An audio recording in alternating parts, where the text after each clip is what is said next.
ਹਾਂਜੀ, ਵਾਹਿਗੁਰੂ ਜੀ ਕਾ ਖਾਲਸਾ, ਵਾਹਿਗੁਰੂ ਜੀ ਕੀ ਫਤਿਹ। ਆਓ ਸਾਰੇ ਰਲ ਮਿਲ ਕੇ ਗੱਲਾਂ ਕਰੀਏ ਉਹਨਾਂ ਯੋਧਿਆਂ ਦੀਆਂ, ਉਹਨਾਂ ਸੂਰਮਿਆਂ ਦੀਆਂ, ਉਹਨਾਂ ਬਹਾਦਰ ਜਰਨੈਲਾਂ ਦੀਆਂ ਜਿਨ੍ਹਾਂ ਦੀ ਬਦੌਲਤ ਸਾਡਾ ਵਜੂਦ ਅੱਜ ਜਿੰਦਾ ਹੈ। ਪਹਿਲਾਂ ਤਾਂ ਮੈਂ ਮਾਫੀ ਚਾਹੁੰਦਾ, ਮੈਂ ਟਾਈਮ ਥੋੜ੍ਹਾ ਜਿਹਾ ਗਲਤ ਲਿਖ ਗਿਆ।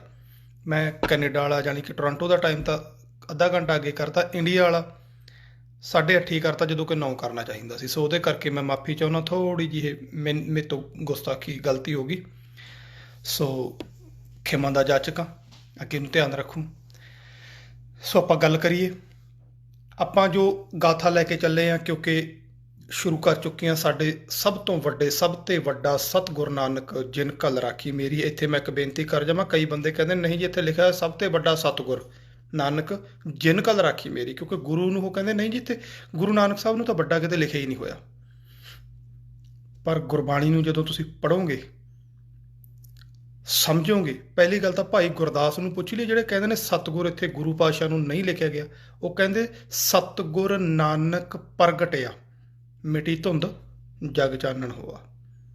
ਗੁਰੂ ਨਾਨਕ ਪਾਤਸ਼ਾਹ ਨੂੰ ਇਹ ਸਤਿਗੁਰ ਲਿਖਿਆ। ਫਿਰ ਗੁੱਜੀ ਛੰਨੀ ਨਾਹੀ ਬਾਤ, ਗੁਰ ਨਾਨਕ ਤੁਠਾ ਕੀਨੀ ਦਾਤ।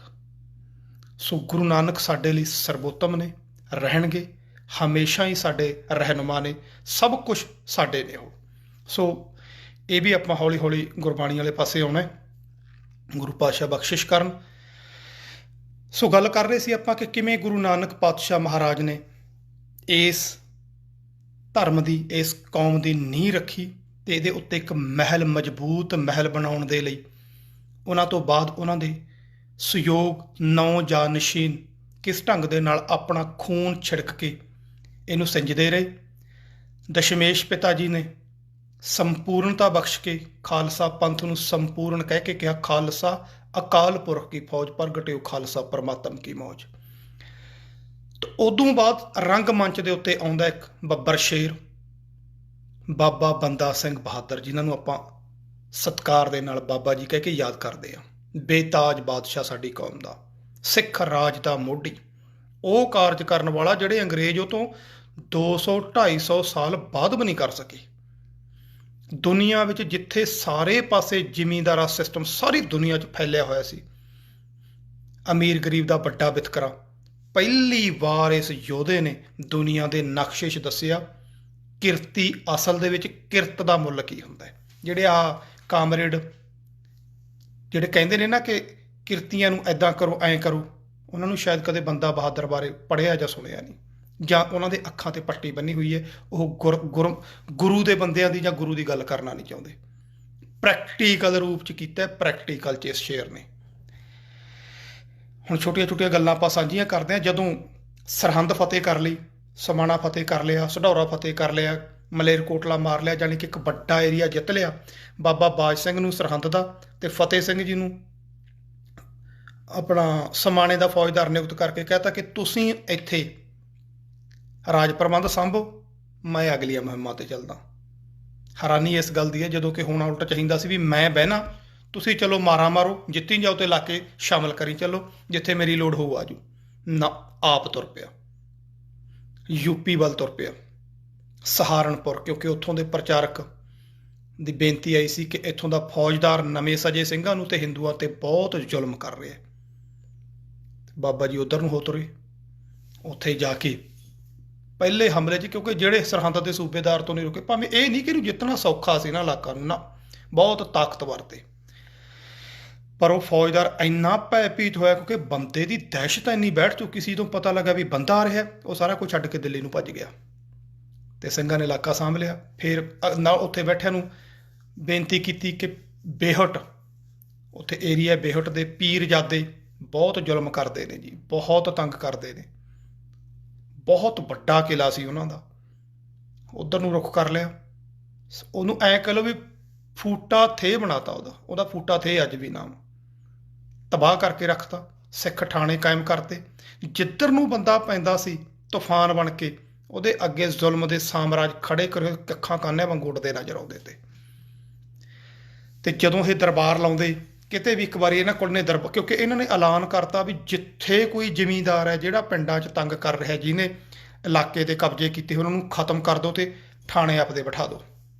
ਸਾਰਾ ਪੰਜਾਬ ਥਾਂ ਥਾਂ ਤੇ ਉੱਠ ਖੜਾ ਹੋਇਆ। ਇੱਕ ਥਾਂ ਤੇ ਜਦੋਂ ਸ਼ੁਰੂਆਤ ਕੀਤੀ ਇਹਨਾਂ ਨੇ, ਕੁਛ ਇਲਾਕਿਆਂ ਦੇ ਜ਼ਗੀਰਦਾਰਾਂ ਦੇ ਸਤਾਏ ਹੋਏ ਲੋਕ ਸੈਂਕੜੇ ਹਜ਼ਾਰਾਂ ਦੀ ਗਿਣਤੀ 'ਚ ਬਾਬਾ ਜੀ ਕੋਲੇ ਬੇਨਤੀ ਕਰਨ ਆਏ। ਬਾਬਾ ਜੀ ਬੇਨਤੀ ਹੈ, ਕਹਿੰਦੇ ਭਾਈ ਦੱਸੋ, ਸਾਡੇ ਜ਼ਗੀਰਦਾਰ ਬਹੁਤ ਤੰਗ ਕਰਦੇ ਨੇ ਜੀ, 10-12 ਜ਼ਗੀਰਦਾਰ ਨੇ, ਸਾਰੇ ਇਲਾਕੇ ਦੀ ਸੰਗਤ ਆਈ ਹੈ ਜੀ, ਹਜ਼ਾਰਾਂ ਦੀ ਗਿਣਤੀ 'ਚ ਖੜੇ ਆ ਜੀ, ਸਾਨੂੰ ਸਾਡੇ ਨੱਕ 'ਚ ਦਮ ਕਰਿਆ ਹੋਇਆ ਜੀ ਉਹਨਾਂ ਨੇ, ਤੁਸੀਂ ਬੌੜੀ ਕਰੋ। ਬਾਬਾ ਜੀ ਨੇ ਗੁੱਸੇ ਨਾਲ ਦੇਖਿਆ ਉਹਨਾਂ ਕਣੀ, ਤੇ ਸਰਦਾਰ ਜਿਹੜੇ ਨਾਲ ਖੜੇ ਤੇ ਉਹਨਾਂ ਨੂੰ ਕਿਹਾ, ਕਹਿੰਦਾ ਇਹਨੂੰ ਚਾਰੇ ਪਾਸੋਂ ਲਓ ਘੇਰ, ਤੋਪਾਂ ਨਾਲ ਉਡਾ ਦਿਓ। ਕਹਿੰਦੇ ਮਹਾਰਾਜ ਉਧਰੋਂ ਫੌਜਦਾਰ ਉਹ ਜ਼ਗੀਰਦਾਰ ਮਾਰਦੇ ਨੇ, ਇੱਥੇ ਤੁਸੀਂ ਤੋਪਾਂ ਨਾਲ ਦੇਤਾ, ਉਹ ਤਾਂ ਹੌਲੀ ਹੌਲੀ ਮਾਰਦੇ ਤੇ ਤੁਸੀਂ ਇੱਕੋ ਦਮ ਨਵੇੜਾ ਕਰ ਰਹੇ ਹੋ। ਸਾਡੀ ਗਲਤੀ ਕਹਿੰਦੇ ਇਹੀ ਹੈ ਵੀ 4 ਜ਼ਗੀਰਦਾਰਾਂ ਲਈ ਮੇਰੇ ਕੋਲੇ ਆਏ ਹੋ, ਸੋਧ ਕੇ ਆ ਜਾਂਦੇ ਵੀ ਆਹ ਬਾਬਾ ਜੀ ਕੰਮ ਕਰਿਆ ਜੀ, ਸਾਂਭਿਓ ਮਾੜਾ ਜਿਹਾ, ਤੁਹਾਨੂੰ ਜਿਉਣ ਦਾ ਹੱਕ ਹੈ ਕੋਈ। ਉਹ ਕਹਿੰਦੇ ਬਸ ਇੱਕ ਮੌਕਾ ਦੇ ਦਿਓ। ਕਹਿੰਦੇ ਜਾਓ। ਆਹ ਸਪਿਰਿਟ ਭਰਤੀ ਅੰਦਰ, ਜਾਣ ਸਾਰ ਉਹਨਾਂ ਨੇ ਜ਼ਗੀਰਦਾਰ ਖਤਮ ਕੀਤੇ, ਖਾਲਸਾਈ ਰਾਜ ਦੇ ਝੰਡੇ ਚਲਾ ਦਿੱਤੇ ਉੱਥੇ। ਇਤਿਹਾਸਕਾਰ ਲਿਖਦੇ ਨੇ, ਕਹਿੰਦਾ ਇਹ ਕ੍ਰਾਂਤੀ ਹੋਈ ਹੈ ਕਿ ਇੱਕ ਜਿਹੜਾ ਹਿੰਦੁਸਤਾਨ ਦੀਆਂ ਨਜ਼ਰਾਂ ਦੇ ਵਿੱਚ ਨੀਚ, ਚਮਾਰ, ਭੰਗੀ, ਜਿਹਨੂੰ ਬੇਹੱਦ ਨੀਵਾਂ ਗਿਣਿਆ ਜਾਂਦਾ ਸੀ, ਕਹਿੰਦਾ ਉਹਦਾ ਸਿਰਫ ਇੱਕ ਕੰਮ ਹੁੰਦਾ ਸੀ ਕਿ ਉਹ ਬੰਦਾ ਸਿੰਘ ਬਹਾਦਰ ਕੋਲੇ ਜਾਂਦਾ ਤੇ ਆਪਣਾ ਆਪਾ ਪੇਸ਼ ਕਰ ਦਿੰਦਾ, ਤੇ ਬੰਦਾ ਸਿੰਘ ਬਹਾਦਰ ਉਹਨੂੰ ਇਲਾਕੇ ਦਾ ਹਾਕਮ ਬਣਾ ਕੇ ਭੇਜ ਦਿੰਦਾ। ਇਨ ਗਰੀਬ ਸਿੱਖਨ ਕੋ ਦੇਹੂੰ ਪਾਤਸ਼ਾਹੀ, ਦਸ਼ਮੇਸ਼ ਪਿਤਾ ਜੀ ਨੇ ਜੋ ਸੰਕਲਪ ਕੀਤਾ ਸੀ ਉਸੇ ਤੇ ਹੀ ਪੂਰਨੇ ਪਾਏ ਜਾ ਰਹੇ ਨੇ।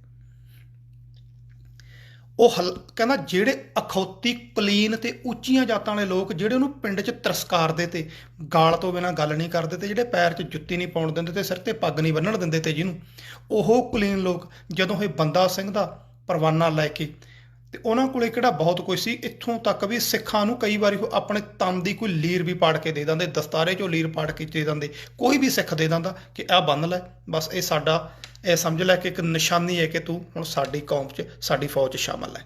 ਉਹ ਜਦੋਂ ਪਿੰਡ 'ਚ ਦਾਖਲ ਹੁੰਦਾ, ਉਹ ਅਮੀਰ ਤੇ ਧਨਾੜ ਲੋਕ ਹੱਥ ਬੰਨੀ ਖੜੇ ਹੁੰਦੇ ਦਹਲੀਜ਼ਾਂ ਦੇ ਉੱਤੇ ਪਿੰਡ ਦੀਆਂ ਤੇ ਉਹਦੇ ਸਵਾਗਤ ਲਈ, ਤੇ ਉਹਦਾ ਹੁਕਮ ਹੀ ਪਿੰਡ 'ਚ ਚੱਲਦਾ ਸੀ। ਮਜਾਲ ਹੈ, ਕਹਿੰਦਾ ਇਹ ਮੈਂ ਨਹੀਂ, ਇਹ ਇਤਿਹਾਸਕਾਰ ਲਿਖ ਰਹੇ ਨੇ, ਕਹਿੰਦਾ ਮਜਾਲ ਹੈ ਕਿ ਉਹਦਾ ਹੁਕਮ ਅਦੂਲੀ ਕਰ ਜਾਂਦਾ, ਉਹ ਹਾਕਮ ਬਣ ਕੇ ਬੌੜਦਾ। ਇਹ ਸਪਿਰਿਟ ਭਰਤੀ ਅੰਦਰ, ਇੱਕ ਕ੍ਰਾਂਤੀ ਸੀ। ਤੇ ਜਦੋਂ ਇੱਧਰ ਇਲਾਕੇ 'ਚ ਹੁਣ ਦੇਖੋ ਰੁੱਖ ਕਿੱਧਰ ਕੀਤਾ ਉਹਨੇ, ਯੂਪੀ ਵੱਲ, ਦਿੱਲੀ ਦੀਆਂ ਬਰੂਹਾਂ ਤੱਕ ਜਾ ਪਹੁੰਚਿਆ, ਕਿਉਂਕਿ ਇੱਧਰ ਕਰਨਾਲ ਤੱਕ ਜਿੱਤਦਾ ਰਿਹਾ। ਉਹ ਤਾਂ ਦਿੱਲੀ ਦੇ ਬਿਲਕੁਲ ਨੇੜੇ ਪਹੁੰਚ ਗਿਆ, ਕਿਉਂਕਿ ਬਾਦਸ਼ਾਹ ਦਿੱਲੀ ਨਹੀਂ ਸੀ, ਉਹ ਗਿਆ ਹੋਇਆ ਸੀ ਰਾਜਪੂਤਾਂ ਦੀ ਜੋ ਬਗਾਵਤ ਸੀ ਉਹਨੂੰ ਦਬਾਉਣ ਲਈ। ਸੋਚ ਬਹੁਤ ਵੱਡੀ ਲੈ ਕੇ ਤੁਰਿਆ ਹੋਇਆ ਸੀ। ਸਹਾਰਨਪੁਰ ਦਾ ਇਲਾਕਾ, ਯੂਪੀ ਦਾ ਵੱਡਾ ਇਲਾਕਾ ਫਤਿਹ ਕਰ ਲਿਆ। ਦੂਜੇ ਪਾਸਿਓਂ ਫਿਰ ਖਬਰਾਂ ਮਿਲੀਆਂ ਕਿ ਇਸ ਪਾਸੇ ਵੀ ਬੜਾ ਜ਼ੁਲਮ ਹੋ ਰਿਹਾ, ਉੱਥੇ ਜਾ ਕੇ ਘੇਰਾ ਪਾ ਲਿਆ ਜਲਾਲਾਬਾਦ। ਉਹ ਬਹੁਤ ਤਕੜਾ ਕਿਲਾ ਸੀ ਤੇ ਉਹਦੇ ਕੋਲੇ ਬਹੁਤ ਵੱਡੀ ਫੌਜ ਸੀ ਤੇ ਜਹਾਦ ਦੇ ਨਾਮ ਤੇ ਝੰਡਾ ਉਹਨੇ ਖੜਾ ਕਰਤਾ। ਤੇ ਉਸ ਥਾਂ ਦੇ ਉੱਤੇ ਜਦੋਂ ਬਾਬਾ ਜੀ ਪਹੁੰਚੇ ਨੇ, ਘੇਰਾ ਪਾਉਣਾ ਪੈ ਗਿਆ ਕਿਉਂਕਿ ਲੰਬਾ ਸੀ, ਕਿਲਾ ਸਰ ਨਹੀਂ ਹੋ ਰਿਹਾ ਸੀ, ਲੰਬਾ ਘੇਰਾ ਪੈ ਗਿਆ। ਤੇ ਪਿੱਛੋਂ ਪੰਜਾਬ 'ਚੋਂ ਵੀ ਖਬਰਾਂ ਆਉਣੀਆਂ ਸ਼ੁਰੂ ਹੋ ਗਈਆਂ ਕਿ ਪੰਜਾਬ ਦੇ ਵਿੱਚ ਤੁਹਾਡੀ ਬਹੁਤ ਲੋੜ ਹੈ, ਵਾਪਸ ਆ ਜਾਓ। ਸੋ ਇੱਥੇ ਘੇਰਾ ਉਹਨਾਂ ਨੂੰ ਚੱਕਣਾ ਪੈ ਗਿਆ। ਇਹਨਾਂ ਚੜ੍ਹਤਾਂ ਦੀਆਂ ਖਬਰਾਂ ਜਦੋਂ ਪੰਜਾਬ 'ਚ, ਕਿਉਂਕਿ ਮਾਲਵਾ ਔਰ ਆਹ ਇਲਾਕਾ ਜਿੱਤਣਾ ਸ਼ੁਰੂ ਕਰਤਾ, ਤਾਂ ਦੁਆਬੇ 'ਚ ਔਰ ਮਾਝੇ 'ਚ ਜਦੋਂ ਖਬਰਾਂ ਪਹੁੰਚੀਆਂ, ਮਾਝੇ ਵਾਲੇ ਸਿੰਘ ਖੜੇ ਹੋ ਗਏ ਆਪਣੇ ਆਪੇ, ਭਾਵੇਂ ਕਿ ਉਹ ਸਰਹੰਦ ਦੀ ਜਿੱਤ 'ਚ ਆ ਚੁੱਕੇ ਨੇ, ਪਰ ਉਹ ਤਾਂ ਇੱਥੇ ਨੇ, ਬਾਬਾ ਜੀ ਦੀ ਫੌਜ ਸ਼ਾਮਲ ਹੋ ਗਏ। ਪਰ ਜਿਹੜੇ ਰਹਿ ਗਏ ਉਹਨਾਂ ਨੇ ਵੀ ਪਿੱਛੋਂ ਹਥਿਆਰ ਚੱਕ ਲਏ, ਆਪਣੇ ਆਪ ਖੜੇ ਹੋ ਕੇ ਅੰਮ੍ਰਿਤਸਰ ਦੇ ਵਿੱਚ ਖੂੰਖਾਰ ਲੜਾਈ ਹੋਈ ਔਰ ਫਤਿਹ ਹਾਸਲ ਕੀਤੀ, ਇੱਥੋਂ ਤੱਕ ਕਿ ਲਾਹੌਰ ਫਤਿਹ ਕਰ ਲਿਆ। ਹੁਣ ਇੱਥੇ ਇਹ ਗੱਲ ਸੋਚਣ ਵਾਲੀ ਹੈ, ਬੰਦਾ ਸਿੰਘ ਨਹੀਂ ਸੀ ਉੱਥੇ, ਸਿੰਘ ਆਪਣੇ ਆਪ ਉੱਠੇ, ਸਿਰਫ ਗੁਰੂ ਦਾ ਓਟ ਆਸਰਾ ਲੈ ਕੇ। ਹੁਣ ਇੱਥੇ ਇਹ ਗੱਲ ਧਿਆਨ ਰੱਖਣ ਜੋਗੀ ਹੈ ਕਿ ਤਿਆਰੀ ਕੌਣ ਕਰਾ ਕੇ ਗਿਆ ਸੀ। ਕਈ ਵਾਰੀ ਆਮ ਇਤਿਹਾਸਕਾਰ ਜਾਂ ਜਾਣ ਬੁੱਝ ਕੇ ਜਿਨ੍ਹਾਂ ਨੇ ਬਾਬਾ ਬੰਦਾ ਸਿੰਘ ਬਹਾਦਰ ਨੂੰ ਨੀਵਾਂ ਦਿਖਾਉਣ ਦੀਆਂ ਕੋਸ਼ਿਸ਼ਾਂ ਕੀਤੀਆਂ, ਜਾਂ ਸਾਡੇ ਗੁਰੂ ਤੋਂ ਦੂਰ ਕਰਨ ਲਈ, ਜਾਂ ਸਾਡੇ ਗੁਰੂ ਨੂੰ ਨੀਵਾਂ ਦਿਖਾਉਣ ਦੀਆਂ ਕੋਸ਼ਿਸ਼ਾਂ ਕੀਤੀਆਂ, ਉਹ ਕਹਿੰਦੇ ਨੇ ਕਿ ਗੁਰੂ ਪਾਤਸ਼ਾਹ ਨੇ ਨਹੀਂ ਜੀ, ਬੰਦਾ ਸਿੰਘ ਨੇ ਕੀਤਾ। ਗੁਰੂ ਪਾਤਸ਼ਾਹ ਸਭ ਕੁਝ ਕਰਕੇ ਗਏ ਨੇ, ਬਸ ਸਿਹਰਾ ਔਰ ਸ਼ਾਬਾਸ਼ੀ ਉਹ ਬੰਦਾ ਸਿੰਘ ਨੂੰ ਮਿਲੀ ਹੈ। ਬੇਸ਼ੱਕ ਸੁਯੋਗ ਅਗਵਾਈ, ਸਿਆਣਪ, ਦੂਰਅੰਦੇਸ਼ੀ, ਕੋਈ ਸ਼ੱਕ ਨਹੀਂ ਕਿ ਬੰਦਾ ਸਿੰਘ ਸੀ, ਪਰ ਸਾਰਾ ਪਲਾਟ ਹੈ ਜਿਹੜਾ ਸਿਸਟਮ, ਉਹ ਗੁਰੂ ਪਾਤਸ਼ਾਹ ਤਿਆਰ ਕਰਕੇ ਗਏ ਨੇ। ਤੇ ਜਦੋਂ ਲਾਹੌਰ ਤੱਕ ਤੇ ਧੁੰਮਾਂ ਪੈ ਗਈਆਂ, ਉੱਥੋਂ ਦਾ ਜਿਹੜਾ ਹਾਕਮ ਸੀ ਉਹ ਕਿਲੇ 'ਚ ਕੈਦ ਹੋ ਕੇ ਬਹਿ ਗਿਆ ਵੀ ਮੈਂ ਤਾਂ ਨਹੀਂ ਇਹਨਾਂ ਨਾਲ ਟੱਕਰ ਲੈ ਸਕਦਾ। ਪਰ ਉੱਥੋਂ ਦੇ ਜਹਾਦੀਆਂ ਨੇ, ਉੱਥੋਂ ਦੇ ਮੌਲਵੀਆਂ ਮੌਲਾਣਿਆਂ ਨੇ ਜਿਹਾਦ ਦੇ ਨਾਂ ਤੇ ਝੰਡਾ ਖੜਾ ਕਰਤਾ। ਹੁਣ ਇੱਥੇ ਦੱਸ ਦੇਵਾਂ, ਸਾਰੇ ਅਮੀਰ ਵਜ਼ੀਰ ਉੱਥੇ ਆਏ, ਇਲਾਕੇ ਦੇ ਏਰੀਏ ਦੇ ਹਰ ਨੌਜਵਾਨ ਖੜਾ ਹੋ ਗਿਆ। ਈਵਨ ਕਿ ਲੋਕਾਂ ਨੇ ਘਰ ਘਾਟ ਵੇਚਤੇ ਜਿਹਾਦ ਦੇ ਨਾਮ ਤੇ ਕਿ ਅਸੀਂ ਇਸ ਧਰਮ ਯੁੱਧ 'ਚ ਸ਼ਾਮਲ ਹੋ ਰਹੇ ਹਾਂ, ਸਿੱਖਾਂ ਨੂੰ, ਕਾਫਰਾਂ ਨੂੰ ਖਤਮ ਕਰਨ ਦੇ ਲਈ। ਬਹੁਤ ਵੱਡੀ ਸੰਖਿਆ, ਇੱਥੋਂ ਤੱਕ ਲਿਖਿਆ ਮਿਲਦਾ ਕਿ 1 ਲੱਖ ਦੀ ਫੌਜ ਇਕੱਠੀ ਹੋ ਗਈ ਜਿਹਾਦੀਆਂ ਦੀ। ਕੱਫਣ ਬੰਨ੍ਹ ਲਏ ਉਹਨਾਂ ਨੇ ਸਿਰਾਂ ਦੇ ਉੱਤੇ, ਕਸਮਾਂ ਪਾ ਲਈਆਂ, ਵਾਅਦੇ ਕਰ ਲਏ ਕਿ ਜਾਂ ਮਰਾਂਗੇ ਤੇ ਜਾਂ ਫਤਿਹ ਹਾਸਲ ਕਰਾਂਗੇ। ਹੁਣ ਸਿੱਖਾਂ ਕੋਲੇ ਤਾਂ ਇੱਥੇ ਬਾਦਸ਼ਾਹ ਵੀ ਕੋਈ ਨਹੀਂ ਸੀ, ਆਗੂ ਕੋਈ ਨਹੀਂ, ਪਰ ਫਿਰ ਵੀ ਉਹ ਡਟੇ ਹੋਏ ਨੇ ਮੈਦਾਨ 'ਚ। ਤੇ ਇੱਥੇ ਇਹ ਦੱਸ ਜਾਵਾਂ, ਜਿਹੜਾ ਟੋਡਰ ਮੱਲ ਹੈ ਜਿਹਨੂੰ ਅਸੀਂ ਬਹੁਤ ਸਤਿਕਾਰ ਕਰਦੇ ਹਾਂ, ਉਹਦਾ ਮੁੰਡਾ ਵੀ ਜਿਹਾਦੀਆਂ ਦੇ ਨਾਲ ਬਹੁਤ ਸਾਰਾ ਧਨ ਦੌਲਤ ਅਤੇ ਹਥਿਆਰ ਔਰ ਆਪਣੇ ਬੰਦੇ ਭੇਜ ਕੇ ਸ਼ਾਮਲ ਹੋਇਆ ਸੀ। ਇਹ ਮੈਂ ਤਾਂ ਜ਼ਿਕਰ ਕਰ ਰਿਹਾ ਕਿਉਂਕਿ ਅਸੀਂ ਕਈ ਵਾਰੀ ਕਿਸੇ ਇੱਕ ਬੰਦੇ ਨੇ ਜੇ ਚੰਗਾ ਕੰਮ ਕੀਤਾ, ਉਹਦੇ ਪੂਰੇ ਖਾਨਦਾਨ ਨੂੰ ਹੀ ਇਸ ਢੰਗ ਨਾਲ ਲੈਂਦੇ ਆ ਕਿ ਇਹ ਪੂਰੇ ਦਾ ਪੂਰਾ ਸਾਡੇ ਹੀ ਅਨੁਸਾਰ ਢਲਿਆ ਹੋਇਆ। ਸਿੱਖ ਧਰਮ ਦੇ ਵਿੱਚ ਇੱਦਾਂ ਦਾ ਖਾਨਦਾਨੀ ਸਿਸਟਮ ਕੋਈ ਨਹੀਂ। ਬੰਦਾ ਜਿਹੜਾ ਚੰਗਾ ਕਰਦਾ ਉਹ ਸਾਡੇ ਲਈ ਚੰਗਾ, ਜਿਹੜਾ ਮਾੜਾ ਕਰਦਾ ਉਹ ਮਾੜਾ ਹੈ। ਇਹ ਜਦੋਂ ਵੀ ਆਪਾਂ ਇਤਿਹਾਸ ਪੜ੍ਹਦੇ ਹਾਂ ਤਾਂ ਤੁਸੀਂ ਕਾਫੀ ਕੁਛ ਇਹੋ ਜਿਹਾ ਲੱਭੋਗੇ, ਇੱਕ ਬੰਦਾ ਬਹੁਤ ਚੰਗਾ ਕੰਮ ਕਰ ਰਿਹਾ ਤੇ ਦੂਜਾ ਨਾਲ ਦੀ ਨਾਲ ਉਹਦੀ ਅਗਲੀ ਉਹ ਪੀੜ੍ਹੀ ਕਈ ਵਾਰੀ ਬੇਮੁਖ ਹੋਈ ਹੈ। ਪਰ ਅਸੀਂ ਤੀਜੀਆਂ ਚੌਥੀਆਂ ਜਿਹੜੀਆਂ ਅੱਜ ਖੜੀਆਂ ਹੋ ਗਈਆਂ ਪੀੜ੍ਹੀਆਂ ਸਾਨੂੰ ਲੁੱਟਣ ਦੇ ਲਈ, ਅਸੀਂ ਇਸੇ ਕਰਕੇ ਪੂਜੀ ਜਾਂਦੇ ਹਾਂ ਜੀ। ਇਹ ਬੜੇ ਸਤਿਕਾਰਯੋਗ ਨੇ ਕਿਉਂਕਿ ਉਸ ਖਾਨਦਾਨ 'ਚੋਂ ਨੇ, ਉਹਦਾ ਇੱਕ ਦੇਖ ਲਿਆ ਸੀ, ਉਦੋਂ ਅਗਲੇ ਨਹੀਂ ਅਸੀਂ ਦੇਖੇ।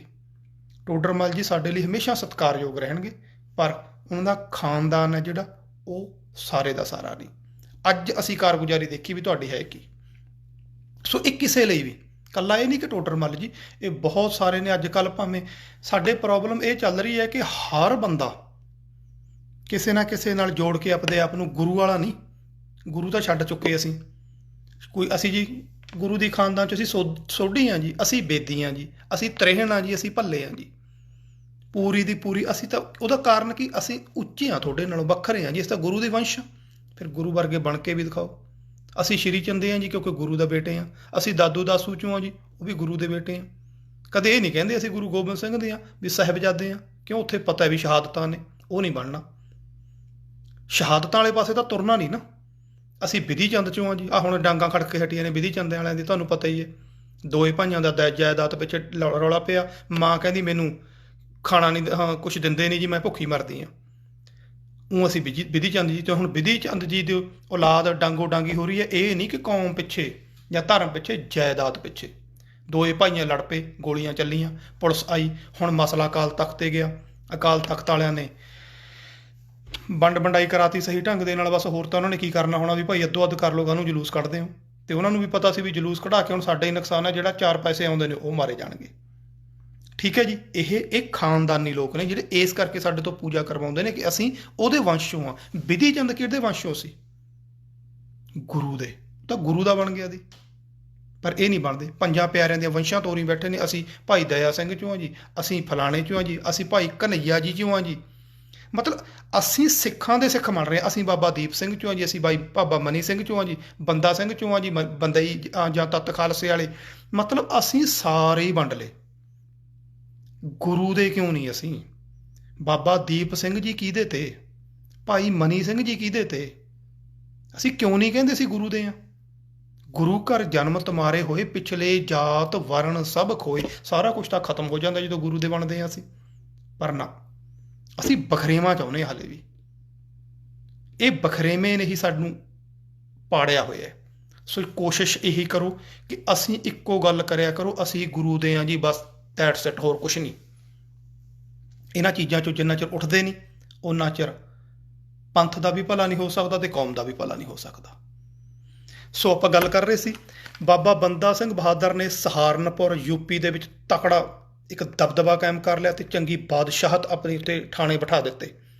ਉਹ ਏਰੀਆ ਛੱਡਣਾ ਪੈ ਗਿਆ, ਜਿਹਦੇ ਕਰਕੇ ਪੰਜਾਬ ਮੁੜੇ ਆਏ ਤੇ ਉਸ ਬੰਦੇ ਨੇ ਬਾਦਸ਼ਾਹ ਨੂੰ ਚਿੱਠੀਆਂ ਲਿਖਤੀਆਂ ਤੇ ਬਾਦਸ਼ਾਹ ਘਬਰਾ ਗਿਆ ਨਾ ਚੜ੍ਹਤਾਂ ਤੋਂ। ਉਹ ਦੱਖਣ ਵਾਲੀ ਮੁਹਿੰਮ ਵਿੱਚੇ ਛੱਡ ਕੇ ਦਿੱਲੀ ਵਾਲੇ ਪਾਸੇ ਆ ਗਿਆ ਕਿ ਪੰਜਾਬ ਨੂੰ ਨਿਬੇੜ ਦੀ ਉਹਦਾ ਹੱਥੋਂ ਗਿਆ।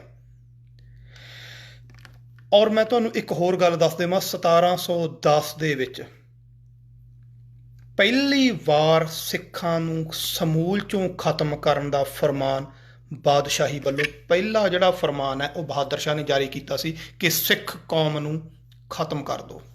ਇਹ ਪਹਿਲਾ ਫਰਮਾਨ ਹੈ, ਕਿਸੇ ਵੀ ਕੌਮ ਨੂੰ ਸਮੂਲ ਚੋਂ ਖਤਮ ਕਰਨਾ। ਹਰੇਕ ਕੌਮ 'ਚ ਮਾੜੇ ਚੰਗੇ ਬੰਦੇ ਤਾਂ ਆਪਾਂ ਸੁਣੇ ਆ ਵੀ ਆ ਉਹਦਾ ਢੰਗ ਹੁੰਦਾ, ਉਹਨੂੰ ਬਣਾ ਦੇ ਵੀ ਆਹ ਅੱਤਵਾਦੀ ਹੈ ਜੀ, ਆਹ ਵੱਖਵਾਦੀ ਹੈ ਜੀ, ਆਹ ਖਾੜਕੂ ਹੈ ਜੀ, ਕੁਛ ਵੀ ਨਾਮ ਲੈ ਕੇ ਉਹਨਾਂ ਨੂੰ ਖਤਮ ਕਰਿਆ ਜਾਂਦਾ ਹੈ। ਸਿੱਖ ਕੌਮ ਨੂੰ ਇਹ ਪਹਿਲਾ ਫਰਮਾਨ, ਇਹੋ ਜਿਹੇ ਫਰਮਾਨ ਤਕਰੀਬਨ 7 ਤੋਂ 9 ਵਾਰੀ ਜਾਰੀ ਹੋਏ ਨੇ ਅੱਡੋ ਅੱਡ ਸਮੇਂ ਤੇ 7 ਵਾਰੀ ਤਾਂ ਸਿੱਧੇ ਤੌਰ ਤੇ ਹੋਏ ਨੇ, 2 ਵਾਰੀ ਅਸਿੱਧੇ ਤੌਰ ਤੇ ਆਧੁਨਿਕ ਸਰਕਾਰਾਂ ਵੱਲੋਂ। ਉਹ ਆਪਾਂ ਅੱਗੇ ਸਾਂਝ ਕਰਾਂਗੇ। ਬਹਾਦਰ ਸ਼ਾਹ ਨੇ, ਤੇ ਅਗਲੀ ਗੱਲ, ਕਈ ਵੀਰ ਜਿਹੜੇ ਇਹ ਜਦੋਂ ਬਹਾਦਰ ਸ਼ਾਹ ਨੇ ਕਿਹਾ ਦੇਖਿਆ ਵੀ ਆਹ ਕੀ ਭਾਣਾ ਵਾਪਰ ਰਿਹਾ ਤਾਂ ਸਾਰਾ ਕੁਛ ਮੇਰੇ ਹੱਥੋਂ ਜਾ ਰਿਹਾ, ਲਾਹੌਰ ਫਤਿਹ ਕਰ ਲਿਆ, ਅੰਮ੍ਰਿਤਸਰ ਫਤਿਹ ਕਰ ਲਿਆ, ਪੂਰਾ ਮਾਲਵਾ ਮਾਝਾ ਦੁਆਬਾ ਸਿੱਖਾਂ ਦੇ, ਜਲੰਧਰ ਹੁਸ਼ਿਆਰਪੁਰ ਸਾਰੇ ਦੇ ਸਾਰੇ ਸਿੱਖਾਂ ਦੇ ਕੰਟਰੋਲ ਥੱਲੇ ਆ ਗਏ। ਬੇਸ਼ੱਕ ਅੰਮ੍ਰਿਤਸਰ ਬਾਬਾ ਬੰਦਾ ਸਿੰਘ ਜੀ ਬਹਾਦਰ ਕਦੇ ਨਹੀਂ ਜਾ ਸਕੇ, ਕਿਉਂ ਇਹ ਮੈਂ ਤਾਂ ਜ਼ਿਕਰ ਕੀਤਾ ਕਿਉਂਕਿ ਬਾਬਾ ਬੰਦਾ ਸਿੰਘ ਬਹਾਦਰ ਤੇ ਦੂਸ਼ਣ ਲਾਇਆ ਜਾਂਦਾ ਕਿ ਉਹ ਦਰਬਾਰ ਸਾਹਿਬ 'ਚ ਗੱਦੀ ਲਾ ਕੇ ਬਹਿਣ ਲੱਗ ਪਿਆ ਸੀ। ਜਿਨ੍ਹਾਂ ਨੇ ਬਾਬਾ ਜੀ ਦੀ ਸ਼ਖਸੀਅਤ ਨੂੰ ਨੀਵਾਂ ਦਿਖਾਇਆ ਨਾ, ਬਹੁਤ ਅਨਿਆਂ ਕੀਤਾ ਉਹਨਾਂ ਨੇ। ਉਹ ਕਹਿੰਦੇ ਜੇ ਸਿਰ ਤੇ ਕਲਗੀ ਲਾਉਣ ਲੱਗ ਗਿਆ ਸੀ, ਗੱਦੀ ਲਾ ਕੇ ਦਰਬਾਰ 'ਚ ਬਹਿਣ ਲੱਗ ਗਿਆ ਸੀ, ਇਹਨਾਂ ਨੇ ਵਿਆਹ ਕਰਾ ਲਿਆ ਸੀ। ਇਹ ਭਾਵੇਂ ਜ਼ਿਕਰ ਮੈਂ ਅੱਗੇ ਕਰਨਾ ਸੀ ਪਰ ਇੱਥੇ ਹੁਣ ਯਾਦ ਆ ਗਿਆ ਤਾਂ ਮੈਂ ਕਰ ਰਿਹਾ। ਬੰਦਾ ਸਿੰਘ ਬਹਾਦਰ ਆਪਣੀ ਜ਼ਿੰਦਗੀ 'ਚ ਕਦੇ ਅੰਮ੍ਰਿਤਸਰ ਹੀ ਨਹੀਂ ਜਾ ਸਕੇ ਕਿਉਂਕਿ ਇੰਨੇ ਰੁੱਝੇ ਹੋਏ ਤੇ ਉਹ ਜੰਗਾਂ ਦੇ ਵਿੱਚ ਉਹਨਾਂ ਨੂੰ ਸਮਾਂ ਨਹੀਂ ਮਿਲਿਆ। ਸੋ ਗੱਦੀ ਤਾਂ ਲਾਉਣ ਦਾ ਸਵਾਲ ਹੀ ਖਤਮ ਹੋ ਗਿਆ ਜਦੋਂ ਦਰਬਾਰ ਸਾਹਿਬ ਗਏ ਨਹੀਂ। ਕੋਈ ਇਤਿਹਾਸਕ ਦਸਤਾਵੇਜ਼ ਇਹ ਸਾਬਤ ਨਹੀਂ ਕਰਦਾ ਕਿ ਉਹ ਦਰਬਾਰ ਸਾਹਿਬ ਗਏ ਨੇ ਜਾਂ ਅੰਮ੍ਰਿਤਸਰ ਗਏ ਨੇ। ਕਲਗੀ ਲਾਉਣ ਦੀ ਗੱਲ, ਪਹਿਲੀ ਗੱਲ ਤਾਂ ਗੁਰੂ ਪਾਤਸ਼ਾਹ ਨੇ ਕਿਤੇ ਮਨਾ ਨਹੀਂ ਕੀਤਾ। ਦੂਜੀ ਗੱਲ, ਕਿਤੇ ਬੰਦਾ ਸਿੰਘ ਬਹਾਦਰ ਦਾ ਜ਼ਿਕਰ ਨਹੀਂ ਮਿਲਦਾ। ਉਹਨਾਂ ਦੀਆਂ ਮੋਹਰਾਂ, ਮੈਂ ਮੋਹਰਾਂ ਦੇ ਜਦੋਂ ਉਹਨਾਂ ਦੀਆਂ ਪੜ੍ਹ ਰਿਹਾ ਸੀ ਨਾ, ਮੈਂ ਲਿਖਿਆ ਹੋਇਆ ਕਿਉਂਕਿ ਫਾਰਸੀ 'ਚ ਨੇ, ਮੇਰੇ ਉਹ ਜਵਾਨੀ ਕਲਾਮੀ ਯਾਦ ਨਹੀਂ ਫਾਰਸੀ ਦੇ ਲਫ਼ਜ਼, ਕਿ ਗੁਰੂ ਸਾਹਿਬਾਨ ਦੀਆਂ ਉਹਨਾਂ ਕਿਤੇ ਵੀ ਆਪਦਾ ਜ਼ਿਕਰ ਤੱਕ ਨਹੀਂ ਕੀਤਾ ਕਿ ਮੋਹਰ ਦੇ ਉੱਤੇ ਆਪਦਾ ਨਾਮ ਜਾ ਹੋਵੇ, ਕਿਉਂਕਿ ਸਾਰੇ ਰਾਜੇ ਮਹਾਰਾਜੇ ਆਪਦਾ ਨਾਮ ਲਿਖਦੇ ਸੀ। ਉਹਨਾਂ ਦੀ ਜਿਹੜੇ ਸਿੱਕੇ ਦੇ ਉੱਤੇ ਲਿਖਿਆ ਸੀ, ਸਿੱਕਾ ਸੀ ਸਿੱਕਾ ਜ਼ਦ ਬਰ ਹਰ ਦੋ ਆਲਮ ਤੇਗ ਨਾਨਕ ਵਾਹਿਬ ਅਸਤ ਫਤਿਹ ਗੋਬਿੰਦ ਸਿੰਘ ਸ਼ਾਹੀ ਸ਼ਾਨਸ਼ਾਹ ਫਜ਼ਲ ਸੱਚਾ ਸਾਹਿਬ ਅਸਤ। ਉਸ ਵੇਲੇ ਦੇ ਬਾਦਸ਼ਾਹ ਆਪਦੇ ਨਾਂ ਤੇ ਚਲਾਉਂਦੇ ਸੀ ਸਿੱਕਾ। ਇਹ ਗੁਰੂ ਨਾਨਕ ਪਾਤਸ਼ਾਹ ਦੀ ਕਿਰਪਾ ਸਦਕਾ, ਗੁਰੂ ਨਾਨਕ ਦੀ ਬਖਸ਼ੀ ਹੋਈ ਤੇਗ ਦੀ ਬਖਸ਼ਿਸ਼ ਹੋਈ। 2 ਜਹਾਨਾਂ ਤੇ ਮੈਂ ਸਿੱਕਾ ਮਾਰਿਆ ਪਰ ਬਖਸ਼ਿਸ਼ ਗੁਰੂ ਨਾਨਕ ਸਾਹਿਬ ਦੀ ਹੋਈ ਤੇ ਸ਼ਾਹਾਂ ਦੇ ਸ਼ਾਹ ਗੁਰੂ ਗੋਬਿੰਦ ਸਿੰਘ ਜੀ ਦੀ ਫਤਿਹ ਹੋਈ। ਇਹ ਸੱਚੇ ਰੱਬ ਨੇ ਸਾਡੇ ਤੇ ਮਿਹਰਾਂ ਕੀਤੀਆਂ ਨੇ। ਇਹ ਲਿਖਿਆ ਉਹਨਾਂ ਦੇ ਸਿੱਕੇ ਦੇ ਦੂਜੇ ਪਾਸੇ ਅੱਖਰ ਕਿਹੜੇ ਉਕਰੇ ਹੋਏ ਤੇ, ਜ਼ਰਬ ਬ ਅਮਾਨ ਦਹਿਰ ਮੁਸੱਵਰ ਸ਼ਹਿਰ ਜ਼ੀਨਤ ਖਤਤ ਮੁਬਾਰਕ ਬਖਤ। ਇਹਦਾ ਮਤਲਬ ਹੈ ਸੰਸਾਰ ਤੇ ਸ਼ਾਂਤੀ ਅਸਥਾਨ, ਸ਼ਹਿਰ ਦੀ ਮੂਰਤ ਧੰਨ ਭਾਗੀ ਰਾਜਧਾਨੀ ਜਾਣੀ ਕਿ ਸਾਡੇ ਲੋਹਗੜ੍ਹ ਤੋਂ ਜਾਰੀ ਕੀਤਾ ਗਿਆ। ਔਰ ਜਿਹੜਾ ਮੋਹਰ ਸੀ, ਮੋਹਰ ਤਾਂ ਲਗਭਗ ਸਾਰਿਆਂ ਨੂੰ ਯਾਦ ਹੈ, ਦੇਗੋ ਤੇਗੋ ਫਤਿਹ ਨੁਸਰਤ ਵੇਦਰੰਗ ਯਾਫਤ ਅਜ ਨਾਨਕ ਗੁਰੂ ਗੋਬਿੰਦ ਸਿੰਘ। ਮੈਂ ਜੋ ਦੇਗ ਔਰ ਤੇਗ ਤੇ ਫਤਿਹ ਹਾਸਲ ਕੀਤੀ ਹੈ, ਮੈਂ ਨਹੀਂ ਲਿਖਿਆ, ਮੈਂ ਆਪ ਸਾਂਝਾ ਕਰ ਰਿਹਾ। ਦੇਗ ਅਤੇ ਤੇਗ ਤੇ ਜੋ ਫਤਿਹ ਹਾਸਲ ਹੋਈ ਹੈ ਇਹ ਸਾਹਿਬ ਸ਼੍ਰੀ ਗੁਰੂ ਨਾਨਕ ਸਾਹਿਬ ਔਰ ਗੁਰੂ ਗੋਬਿੰਦ ਸਿੰਘ ਜੀ ਦੀ ਕਿਰਪਾ ਦੁਆਰਾ ਹੋਈ ਹੈ। ਕਿ ਉਹਨਾਂ ਦੇ ਪੂਰਨ ਗੁਰਸਿੱਖ ਹੋਣ 'ਚ ਕੋਈ ਕਸਰ ਬਾਕੀ ਰਹਿ ਜਾਂਦੀ ਹੈ? ਇੱਥੋਂ ਉੱਪਰ ਕੀ ਹੋ ਜਾਊਗਾ? ਸਿੱਕਿਆਂ ਦੇ ਉੱਤੇ, ਔਰ ਪਹਿਲੀ ਵਾਰੀ ਹੈ ਕਿ ਸਿੱਖਾਂ ਦਾ ਖਾਲਸਾਈ ਸਿੱਕਾ, ਸਿੱਖਾਂ ਦੀ ਰਾਜਧਾਨੀ, ਸਿੱਖਾਂ ਦਾ ਬਾਦਸ਼ਾਹ, ਇਹ ਦਿਖਾ ਦਿੱਤਾ ਉਹਨੇ ਦੁਨੀਆ ਨੂੰ। ਧੁੰਮਾਂ ਪੈ ਗਈਆਂ, ਦੂਰ ਦੂਰ ਤੱਕ ਪਹੁੰਚ ਗਈਆਂ ਖਬਰਾਂ ਕਿ ਸਿੱਕਾ ਤੱਕ ਜਾਰੀ ਕਰਤਾ, ਰਾਜ ਕਾਇਮ ਕਰ ਲਿਆ। ਤਾਂ ਬਹਾਦਰ ਸ਼ਾਹ ਖੁਦ ਚੱਲ ਪਿਆ ਇਸ ਖਤਰੇ ਨੂੰ ਖਤਮ ਕਰਨ ਦੇ ਲਈ, ਕਿਉਂਕਿ ਇੰਨਾ ਭੈਭੀਤ ਹੋ ਗਿਆ। ਉੱਥੋਂ ਦੇ ਜਿਹੜੇ ਉਹਦੇ ਅਹਿਲਕਾਰ, ਅਮੀਰ ਵਜ਼ੀਰ, ਕਿਉਂਕਿ ਉਹ ਦੱਖਣ ਤੋਂ ਸੁਨੇਹੇ ਭੇਜਦਾ ਰਿਹਾ ਕਿ ਬੰਦਾ ਸਿੰਘ ਨੂੰ ਖਤਮ ਕਰਨ ਜਾਓ, ਕੋਈ ਨਹੀਂ ਤੁਰਿਆ। ਟਾਲੇ ਲਾਉਂਦੇ ਰਹੇ, ਕੋਈ ਇੱਧਰ ਦਾ ਕੋਈ ਉੱਧਰ ਦਾ, ਬਹਾਨੇਬਾਜ਼ੀ। ਉਹਨੂੰ ਪਤਾ ਲੱਗ ਗਿਆ ਵੀ ਬਹਾਨੇਬਾਜ਼ੀ ਹੈ, ਬੰਦਾ ਸਿੰਘ ਦੇ ਸਾਹਮਣੇ ਆਉਣ ਤੋਂ ਠਰ-ਠਰ ਕੰਬਦੇ ਤੇ ਖੁਦ ਆਇਆ। ਸਾਰਾ ਲਾਓ ਲਸ਼ਕਰ, ਲੱਖਾਂ ਦੀ ਤਾਦਾਦ ਵਿੱਚ ਉਹ ਫੌਜ ਲੈ ਕੇ ਆਇਆ ਆਪਦੀ, ਕਿਉਂਕਿ ਜਿੰਨੀ ਫੌਜ ਸੀ ਸਾਰੀ ਉਹ ਲੈ ਲਈ। ਹੁਣ ਉਹਨਾਂ ਨੂੰ ਖਤਰਾ ਕੀ ਹੋਇਆ ਜਿਹੜੀ ਆਪਾਂ ਸਾਂਝ ਕਰਨੀ ਹੈ। ਉਹਨਾਂ ਨੂੰ ਖਤਰਾ ਹੋਇਆ ਕਿ ਸਾਡੇ ਇਸ ਅਮਲੇ ਸ਼ਾਖੇ ਦੇ ਵਿੱਚ, ਕਿਉਂਕਿ ਬਹੁਤ ਸਾਰੇ ਹਿੰਦੂ ਵੀ ਸੀ, ਔਰ ਮੈਂ ਇਹ ਵੀ ਤੁਹਾਨੂੰ ਪਹਿਲਾਂ ਵੀ ਜ਼ਿਕਰ ਕੀਤਾ ਸੀ ਕਿ ਉਹਨਾਂ ਵੇਲਿਆਂ 'ਚ ਕੋਈ ਹਿੰਦੂ ਵੀ ਦਾੜੀ ਕੇਸ ਨਹੀਂ ਸੀ ਕਤਲ ਕਰਾਉਂਦਾ, ਦਸਤਾਰਾਂ ਬੰਨ੍ਹਦੇ, ਤੇ ਜੋ ਉਸ ਵੇਲੇ ਦਾ ਸਟਾਈਲ ਸੀ ਪੱਗ ਬੰਨ੍ਹਣ ਦਾ, ਕਿਉਂਕਿ ਤੁਸੀਂ ਅੱਜ ਵੀ ਫੋਟੋਆਂ 'ਚ ਦੇਖ ਸਕਦੇ ਹੋ ਜਦੋਂ ਦੀ ਕੈਮਰਾ ਵੀ ਆ ਗਿਆ ਕਿ ਪੱਗਾਂ ਦਾ ਜਿਹੜਾ ਸਟਾਈਲ ਹੈ ਉਹ 10-15 ਸਾਲਾਂ ਬਾਅਦ, 20 ਸਾਲਾਂ ਬਾਅਦ ਬਦਲ ਜਾਂਦਾ ਹੈ। ਆਪਣੇ ਬਾਪੂ ਹੋਰ ਤਰ੍ਹਾਂ ਬੰਨ੍ਹਦੇ ਸੀ, ਉਹਨਾਂ ਦੇ ਬਾਪੂ ਅੱਗੇ ਹੋਰ ਤਰ੍ਹਾਂ ਬੰਨ੍ਹਦੇ ਸੀ, ਤੇ ਛੋਟੀਆਂ ਵੱਡੀਆਂ ਇਹ ਤਬਦੀਲੀਆਂ ਸਮੇਂ ਅਨੁਸਾਰ ਹੁੰਦੀਆਂ ਰਹਿੰਦੀਆਂ ਨੇ। ਸੋ ਜੋ ਵੀ ਉਸ ਵੇਲੇ ਦਾ ਰਿਵਾਜ ਸੀ ਉਹ ਪੱਗਾਂ ਬੰਨ੍ਹਦੇ ਸੀ, ਦਾੜੀ ਕੇਸ ਵੀ ਸਾਰੇ ਰੱਖਦੇ ਤੇ। ਪਹਿਲੀ ਵਾਰ ਬਹਾਦਰ ਸ਼ਾਹ ਨੇ 1710 'ਚ ਹੁਕਮ ਕੀਤਾ ਕਿ ਜਿੰਨੇ ਹਿੰਦੂ ਨੇ ਉਹ ਦਾੜੀ ਕੇਸ ਕਟਾ ਦਿਓ, ਕਿਉਂਕਿ ਉਹਨਾਂ ਨੂੰ ਡਰ ਸੀ ਕਿ ਵਿੱਚ ਸਿੱਖ ਨਾ ਹੋਣ। ਇਹ ਵੀ ਆਰਡਰ ਪਹਿਲੀ ਵਾਰ ਆਇਆ। ਸੋ ਉਸ ਵੇਲੇ ਤੋਂ ਰਿਵਾਜ ਸ਼ੁਰੂ ਹੋਇਆ। ਰਿਵਾਜ ਕਹਿ ਲਓ, ਮਜਬੂਰੀ ਕਹਿ ਲਓ, ਜਾਂ ਗੁਲਾਮੀ ਦਾ ਸੰਗਲ ਜਿਹੜਾ ਗਲ 'ਚ ਪੈ ਗਿਆ ਉਹ ਕਹਿ ਲਓ, ਕਿ ਹਿੰਦੂਆਂ ਨੇ ਦਾੜੀ ਕੇਸ ਕਟਾਉਣੇ ਉਸ ਵੇਲੇ ਸ਼ੁਰੂ ਕੀਤੇ ਨੇ, ਪਹਿਲਾਂ ਨਹੀਂ ਸੀ ਕਟਾਉਂਦੇ। ਤੁਸੀਂ ਅੱਜ ਵੀ ਪਿੰਡਾਂ 'ਚ ਨਾ ਕਈ ਪੰਡਤ ਜਾਂ ਹੋਰ ਨੇ ਜਿਹੜੇ ਬਹੁਤ ਸਾਰੇ ਉਹ ਦਸਤਾਰਾਂ ਵੀ ਸਜਾਉਂਦੇ ਨੇ ਤੇ ਦਾੜੀ ਕੇਸ ਵੀ ਰੱਖੇ ਨੇ ਬਜ਼ੁਰਗਾਂ ਦੇ। ਇਹ ਆਮ ਰੱਖੀ ਜਾਂਦੇ ਸੀ। ਤੇ ਹੁਣ ਤਾਂ ਚਲੋ ਇਹਨੂੰ ਆਪਾਂ ਆਧੁਨਿਕਤਾ ਕਹਿ ਲਈਏ ਜਾਂ ਕਹਿ ਲਈਏ, ਉਹ ਵੱਖਰਾ ਚੈਪਟਰ ਹੈ। ਇਹਨੇ 1710 'ਚ ਪਹਿਲੀ ਵਾਰੀ ਇਹ ਆਰਡਰ ਜਾਰੀ ਕੀਤਾ ਵੀ ਆਹ ਕਟਾ ਦਿਓ। ਸੋ ਉਦੋਂ ਵੱਡੇ ਲੈਵਲ ਤੇ ਇਹ ਕਾਰਜ ਸ਼ੁਰੂ ਹੋਇਆ। ਖਾਸ ਕਰ ਸਰਕਾਰੀ ਤੌਰ ਤੇ ਫੌਜਾਂ 'ਚ ਸ਼ਾਮਲ ਹੋਣ ਵਾਲੇ, ਦਫ਼ਤਰਾਂ 'ਚ ਕੰਮ ਕਰਨ ਵਾਲੇ, ਜਿਹੜਾ ਵੀ ਸਰਕਾਰ ਦੇ ਨਾਲ ਸਹਿਮਤ ਸੀ ਉਹਦੇ ਲਈ ਤਾਂ ਐ ਸੀ ਵੀ ਤੁਰੰਤ ਕਰਾਓ ਇਹ ਕੰਮ। ਇੰਨੀ ਕੁ ਦਹਿਸ਼ਤ ਬੈਠ ਚੁੱਕੀ ਸੀ ਵੀ ਕਿਤੇ ਸਿੱਖ ਨਾ ਕੋਈ ਬੈਠਾ ਹੋਵੇ। ਸੋ ਬੰਦਾ ਸਿੰਘ ਨੂੰ ਵੀ ਪਤਾ ਲੱਗ ਗਿਆ।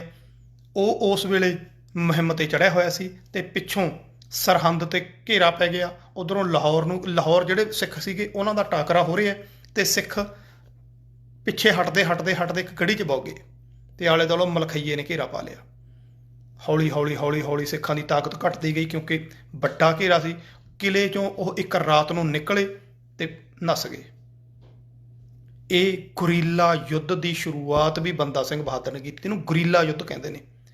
ਛਾਪਾ ਮਾਰ ਪ੍ਰਣਾਲੀ, ਅਟੈਕ ਕਰੋ ਔਰ ਨਿਕਲ ਜਾਓ, ਅਟੈਕ ਕਰੋ ਭਾਜੋ, ਇਹਨੂੰ ਕਹਿੰਦੇ ਨੇ ਗੁਰੀਲਾ ਯੁੱਧ। ਛਾਪਾ ਮਾਰ, ਜਦੋਂ ਤੁਹਾਡੇ ਕੋਲੇ ਤਾਕਤ ਘੱਟ ਹੋਵੇ, ਦੁਸ਼ਮਣ ਕੋਲੇ ਵੱਧ ਹੋਵੇ, ਤੁਸੀਂ ਸਾਹਮਣੇ ਉਹਦੇ ਨਹੀਂ ਲੜ ਸਕਦੇ ਤਾਂ ਉਹਦਾ ਨੁਕਸਾਨ ਕਰਕੇ ਨਿਕਲੋ, ਉਹਦਾ ਨੁਕਸਾਨ ਕਰੋ ਤੇ ਨਿਕਲ ਜਾਓ। ਇਹ ਤਰੀਕਾ ਮਿਸਲਾਂ ਤੱਕ, ਮਹਾਰਾਜਾ ਰਣਜੀਤ ਸਿੰਘ ਦਾ ਰਾਜ ਹੋਂਦ 'ਚ ਆਉਣ ਤੱਕ ਇਹ ਮਿਸਲਾ, ਇਹ ਢੰਗ ਹੈ ਜਿਹੜਾ ਬਰਕਰਾਰ ਰਿਹਾ, ਜਿਹੜਾ ਬੰਦਾ ਸਿੰਘ ਬਹਾਦਰ ਨੇ ਸਾਡੀ ਕੌਮ ਨੂੰ ਦਿੱਤਾ ਔਰ ਕਾਰਗਰ ਸਾਬਤ ਹੋਇਆ। ਉਹ ਉੱਥੋਂ ਨੱਸ ਗਏ ਤੇ ਜਹਾਦੀਆਂ ਨੂੰ ਬਹੁਤ ਗੁੱਸਾ ਚੜਿਆ। ਉਹਨਾਂ ਨੇ ਫਿਰ ਰਾਹ ਦੇ ਵਿੱਚ ਸਾਰੇ ਪਿੰਡ ਉਜਾੜੇ। ਮੁਸਲਮਾਨ ਇਤਿਹਾਸਕਾਰ ਅਖਬਾਰ ਦੇ ਵਿੱਚ ਉਸ ਵੇਲੇ ਲਿਖਦਾ, ਕਹਿੰਦਾ ਜਹਾਦੀਆਂ ਨੇ ਜੋ ਕਰਤੂਤਾਂ ਕੀਤੀਆਂ, ਕਹਿੰਦਾ ਸਾਡਾ ਸਿਰ ਸ਼ਰਮ ਨਾਲ ਝੁਕ ਜਾਂਦਾ ਹੈ। ਐਡਾ ਕੋਹਰਾਮ, ਐਡਾ ਉਪੱਦਰ ਮਚਾਇਆ, ਇਸਲਾਮ ਦਾ ਸਿਰ ਨੀਵਾਂ ਕਰਕੇ ਰੱਖਤਾ।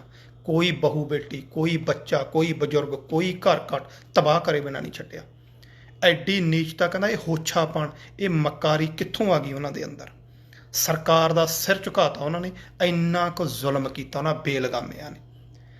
ਪਰ ਉਹ ਹਲੇ ਜਦੋਂ ਵਾਪਸ ਗਏ, ਆਰਾਮੇ ਕਰ ਰਹੇ ਤੇ ਜਿੱਤ ਦੇ ਜਸ਼ਨ ਮਨਾ ਰਹੇ ਤੇ ਕਿ ਸਿੱਖ ਫੇਰ ਨਿਕਲੇ ਆਏ। ਆਉਂਦਿਆਂ ਨੇ ਇਹੋ ਜਿਹਾ ਅਟੈਕ ਕੀਤਾ, ਉਹ ਲਗਭਗ ਉਹਦਾ ਸਫਾਇਆ ਕਰਤਾ ਤੇ ਰਾਜ ਫੇਰ ਕਾਇਮ ਕਰ ਲਿਆ ਤੇ ਆਪਦਾ ਫੇਰ ਕਬਜ਼ਾ ਕਰਕੇ ਬਹਿ ਗਏ। ਇਹ ਇੱਕ ਉਹਨਾਂ ਦੀ ਦਲੇਰੀ, ਜੁਰਤ ਸੀ। ਤੇ ਉੱਧਰ ਬੰਦਾ ਸਿੰਘ ਵੀ ਮੁਹਿੰਮਾਂ ਤੇ ਲੰਘਿਆ ਹੋਇਆ ਸੀ। ਸਰਹੰਦ ਨੂੰ ਜਦੋਂ ਬਹਾਦਰ ਸ਼ਾਹ ਆਏ, ਉਹਦੇ ਆਉਣ ਤੋਂ ਪਹਿਲਾਂ ਫਤਿਹ ਕਰ ਲਿਆ। ਬਾਜ ਸਿੰਘ ਖੁਦ ਹੈ ਨਹੀਂ ਸੀ, ਉਹ ਵੀ ਮੁਹਿੰਮ ਤੇ ਗਿਆ ਹੋਇਆ ਸੀ। ਬਹੁਤ ਥੋੜ੍ਹੇ ਸਿੱਖ ਸੀ, ਮਰਦਾਂ ਵਾਂਗੂ ਟਾਕਰਾ ਜ਼ਰੂਰ ਕੀਤਾ। ਕੁਛ ਸ਼ਹੀਦ ਹੋ ਗਏ, ਕੁਛ ਨਿਕਲ ਗਏ। ਚਾਰੇ ਪਾਸੇ ਬਾਦਸ਼ਾਹ ਨੇ ਜਿੱਤਾਂ ਸ਼ੁਰੂ ਕਰਤੀਆਂ ਤੇ ਬੰਦਾ ਸਿੰਘ ਬਹਾਦਰ ਨੂੰ ਪਤਾ ਲੱਗਿਆ ਕਿ ਉਹਦੇ ਸਿੱਖਾਂ ਨੂੰ ਲੋਹਗੜ੍ਹ ਦੇ ਵਿੱਚ ਘੇਰਾ ਪੈ ਚੁੱਕਿਆ। ਬੰਦਾ ਸਿੰਘ ਬਹਾਦਰ ਬਾਹਰ ਸੀ, ਉਹਨਾਂ ਨੇ ਅੰਦਰੋਂ ਟਾਕਰਾ ਕੀਤਾ। ਉਹਨਾਂ ਨਾਲ ਇਸ ਮੁਹਿੰਮ ਦੇ ਵਿੱਚ ਇਤਿਹਾਸਕਾਰ ਸ਼ਾਮਲ ਨੇ, ਕਾਂਵਰ ਖਾਨ ਤੇ ਕਾਫੀ ਖਾਨ ਵਰਗੇ। ਉਹ ਖੁਦ ਲਿਖਦੇ ਨੇ ਕਿ ਇਸ ਲੜਾਈ ਜਦੋਂ ਪਹਿਲਾ ਹਮਲਾ ਹੋਇਆ, ਇੱਕ ਵਾਰੀ ਕਹਿੰਦਾ ਇਉਂ ਲੱਗਦਾ ਸੀ ਕਿ ਬਾਦਸ਼ਾਹ ਦੀ ਫੌਜ ਹਾਰ ਚੁੱਕੀ ਹੈ। ਤਰਾ ਕਰ ਉੱਠੀ ਫੌਜ, ਖਤਮ। ਇੱਥੋਂ ਤੱਕ ਕਿ ਸਮਝ ਲਓ ਉਹਦੇ ਦਹਿਸ਼ਤ ਪੈ ਗਈ ਕਿ ਜਿੱਧਰ ਮੂੰਹ ਹੋਇਆ ਨਾ ਸੁੱਟੇ। ਤਾਂ ਕਹਿੰਦਾ ਬਾਦਸ਼ਾਹ ਵਰਗੇ ਤੇ ਸਾਡੇ ਸਹਿਯੋਗ ਯੋਧੇ ਸੀ ਜਿਨ੍ਹਾਂ ਨੇ ਅਗਵਾਈ ਕੀਤੀ, ਤਾਂ ਕਿਤੇ ਜਾ ਕੇ ਕਾਬੂ ਪਾਇਆ। ਇੰਨੇ ਨੂੰ ਬਾਬਾ ਬੰਦਾ ਸਿੰਘ ਬਹਾਦਰ ਨੂੰ ਜਦੋਂ ਪਤਾ ਲੱਗਿਆ, ਉਹ ਪਹੁੰਚ ਗਏ। ਇਹ ਨਹੀਂ ਸੋਚਿਆ ਕਿ ਮੈਂ ਬਾਹਰ ਰਹਾਂ, ਆਪਣੇ ਭਰਾਵਾਂ ਦੀ ਮਦਦ ਤੇ ਲੋਹਗੜ੍ਹ ਦੇ ਵਿੱਚ ਆ ਗਏ, ਟਾਕਰਾ ਕੀਤਾ। ਇਹ ਟਾਕਰਾ ਤਕਰੀਬਨ 2-2.5 ਮਹੀਨੇ ਚੱਲਿਆ ਤੇ ਅਖੀਰ ਨੂੰ ਦਾਣਾ ਪਾਣਾ ਹਥਿਆਰ ਸਭ ਕੁਝ ਖਤਮ ਹੁੰਦਾ ਗਿਆ ਤਾਂ ਸਿੱਖਾਂ ਨੇ ਬਾਬਾ ਜੀ ਨੂੰ ਬੇਨਤੀ ਕੀਤੀ, ਸਲਾਹ ਕੀਤੀ ਕਿ ਤੁਸੀਂ ਗੜੀ ਇਸ ਕਿਲੇ ਚੋਂ ਨਿਕਲੋ। ਜਿਵੇਂ ਗੁਰੂ ਦਸ਼ਮੇਸ਼ ਪਿਤਾ ਜੀ ਦੇ ਨਾਲ ਭਾਈ ਸੰਗਤ ਸਿੰਘ ਸੀ ਸ਼ਕਲ ਨਾਲ ਮਿਲਦਾ ਜੁਲਦਾ, ਇਸੇ ਤਰ੍ਹਾਂ ਬਾਬਾ ਬੰਦਾ ਸਿੰਘ ਨਾਲ ਬਖਸ਼ੀ ਗੁਲਾਬ ਸਿੰਘ ਸੀ ਜਿਹਦੀ ਸ਼ਕਲ ਬਾਬਾ ਬੰਦਾ ਸਿੰਘ ਬਹਾਦਰ ਨਾਲ ਹੂਬਹੂ ਮਿਲਦੀ ਸੀ। ਸੋ ਉਹਨਾਂ ਨੂੰ ਬਾਬਾ ਜੀ ਵਾਲੇ ਵਸਤਰ ਕੱਪੜੇ ਪਹਿਨਾਏ ਗਏ ਜਿਹੜੇ ਵੀ ਜਿੱਦਾਂ ਦਾ ਉਹਨਾਂ ਦਾ ਪਹਿਰਾਵਾ ਸੀ, ਤੇ ਇਹ ਸ਼ੋਅ ਕਰਨ ਦੇ ਲਈ ਕਿ ਬੰਦਾ ਸਿੰਘ ਬਹਾਦਰ ਕਿਲੇ ਦੇ ਅੰਦਰ ਹੀ ਹੈ। ਸੋ ਰਾਤ ਨੂੰ ਕੁਛ ਕੁ ਸਿੰਘਾਂ ਦੇ ਨਾਲ ਬਾਬਾ ਬੰਦਾ ਸਿੰਘ ਬਹਾਦਰ ਚੀਰ ਕੇ ਨਿਕਲ ਗਏ ਤੇ ਇਸ ਘੇਰਾ ਪਿਆ ਰਿਹਾ। ਤੇ ਅਖੀਰ ਨੂੰ ਕਿਉਂਕਿ ਬਹੁਤ ਵੱਡਾ ਲੈਵਲ ਸੀ, ਅੰਦਰ ਖਤਮ ਹੋ ਗਿਆ ਸੀ ਸਾਰਾ ਕੁਛ, ਹੌਲੀ ਹੌਲੀ ਫੌਜਾਂ ਨੇ ਕਾਬੂ ਕਰ ਲਿਆ ਤੇ ਗੁਲਾਬ ਸਿੰਘ ਜੀ ਨੂੰ ਬਾਬਾ ਬੰਦਾ ਸਿੰਘ ਬਹਾਦਰ ਫੜ ਕੇ ਸਮਝ ਕੇ ਗ੍ਰਿਫਤਾਰ ਕਰ ਲਿਆ। ਖੁਸ਼ੀਆਂ ਦੇ ਢੋਲ ਨਗਾਰੇ ਵੱਜੇ, ਪਰ ਜਦੋਂ ਖਬਰਾਂ ਪਹੁੰਚੀਆਂ ਪਤਾ ਲੱਗਿਆ ਕਹਿੰਦੇ ਬਾਜ ਤਾਂ ਉੱਡ ਗਿਆ ਤਾਂ ਕਬੂਤਰ ਫੜ ਲਏ। ਉਹ ਇਹ ਲਿਖਦੇ ਨੇ ਕਿ ਕਬੂਤਰ ਫੜਿਆ ਗਿਆ, ਬਾਜ ਤਾਂ ਡਾਰੀ ਮਾਰ ਗਿਆ। ਸੋ ਬਾਦਸ਼ਾਹ ਨੂੰ ਬਹੁਤ ਗੁੱਸਾ ਚੜਿਆ। ਬਾਬਾ ਬੰਦਾ ਸਿੰਘ ਇੱਥੋਂ ਨਿਕਲ ਕੇ ਪਹਾੜਾਂ ਵੱਲ ਨੂੰ ਜਾ ਪਹੁੰਚੇ।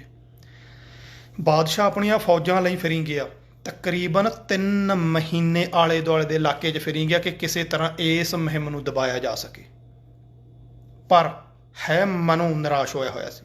ਉਹ ਸਿੱਧਾ ਬੰਦਾ ਸਿੰਘ ਕਣੀ ਨੂੰ ਨਹੀਂ ਪਿਆ ਕਿਉਂਕਿ ਬੰਦਾ ਸਿੰਘ ਲੱਭ ਵੀ ਨਹੀਂ ਸੀ ਰਿਹਾ, ਤੇ ਬੰਦਾ ਸਿੰਘ ਵੀ ਪਹਾੜਾਂ 'ਚ ਪਹੁੰਚ ਤਾਂ ਗਿਆ, ਉੱਥੇ ਜਾ ਕੇ ਆਰਾਮ ਨਾਲ ਥੋੜ੍ਹੀ ਬੈਠਾ ਉਹਨੇ ਕੁਛ ਕੁ ਮਹੀਨਿਆਂ ਦੇ ਅੰਦਰ ਅੰਦਰ ਹੀ ਥਾਂ ਥਾਂ 'ਤੇ ਹੁਕਮਨਾਮੇ ਭੇਜਤੇ ਕਿ ਇੱਥੇ ਬੈਠਾ, ਸਾਰੇ ਸਿੱਖਾਂ ਨੂੰ ਹੁਕਮ ਹੈ ਹਥਿਆਰ ਚੱਕੋ, ਹਥਿਆਰਬੰਦ ਹੋਵੋ ਤੇ ਪਹੁੰਚ ਜੋ ਨਾਹਣ ਦੀਆਂ ਪਹਾੜੀਆਂ 'ਚ।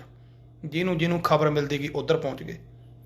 ਹੁਣ ਮੈਂ ਤੁਹਾਨੂੰ ਪਹਿਲਾਂ ਦੱਸ ਕੇ ਚੁੱਕਿਆ ਵੀ ਜਿਨ੍ਹਾਂ ਨੇ ਗੁਰੂ ਸਾਹਿਬ ਨੂੰ ਨੁਕਸਾਨ ਪਹੁੰਚਾਇਆ ਸੀ ਉਹ ਬੰਦਾ ਸਿੰਘ ਦੀ ਅੱਗ ਤੋਂ, ਉਸ ਗੁੱਸੇ ਤੋਂ ਨਹੀਂ ਬਚ ਸਕਿਆ। ਹੁਣ ਪਹਾੜੀ ਰਾਜੇ ਵੀ ਬਹੁਤ ਤੰਗ ਕਰਦੇ ਸੀ ਗੁਰੂ ਪਾਤਸ਼ਾਹ ਨੂੰ। ਸਭ ਤੋਂ ਮੋਢੀ ਇਹਨਾਂ ਦਾ ਕੌਣ ਸੀ? ਭੀਮ ਚੰਦ। ਤੇ ਉਧਰ ਨੂੰ ਹੋ ਲਿਆ ਤੇ ਭੀਮ ਚੰਦ ਨੂੰ ਜਦੋਂ ਪਤਾ ਲੱਗਿਆ ਉਹਨੇ ਵੀ ਤਿਆਰੀਆਂ ਕਰਤੀਆਂ ਤੇ ਪਹਾੜੀ ਰਾਜੇ ਬੁਲਾ ਲਏ।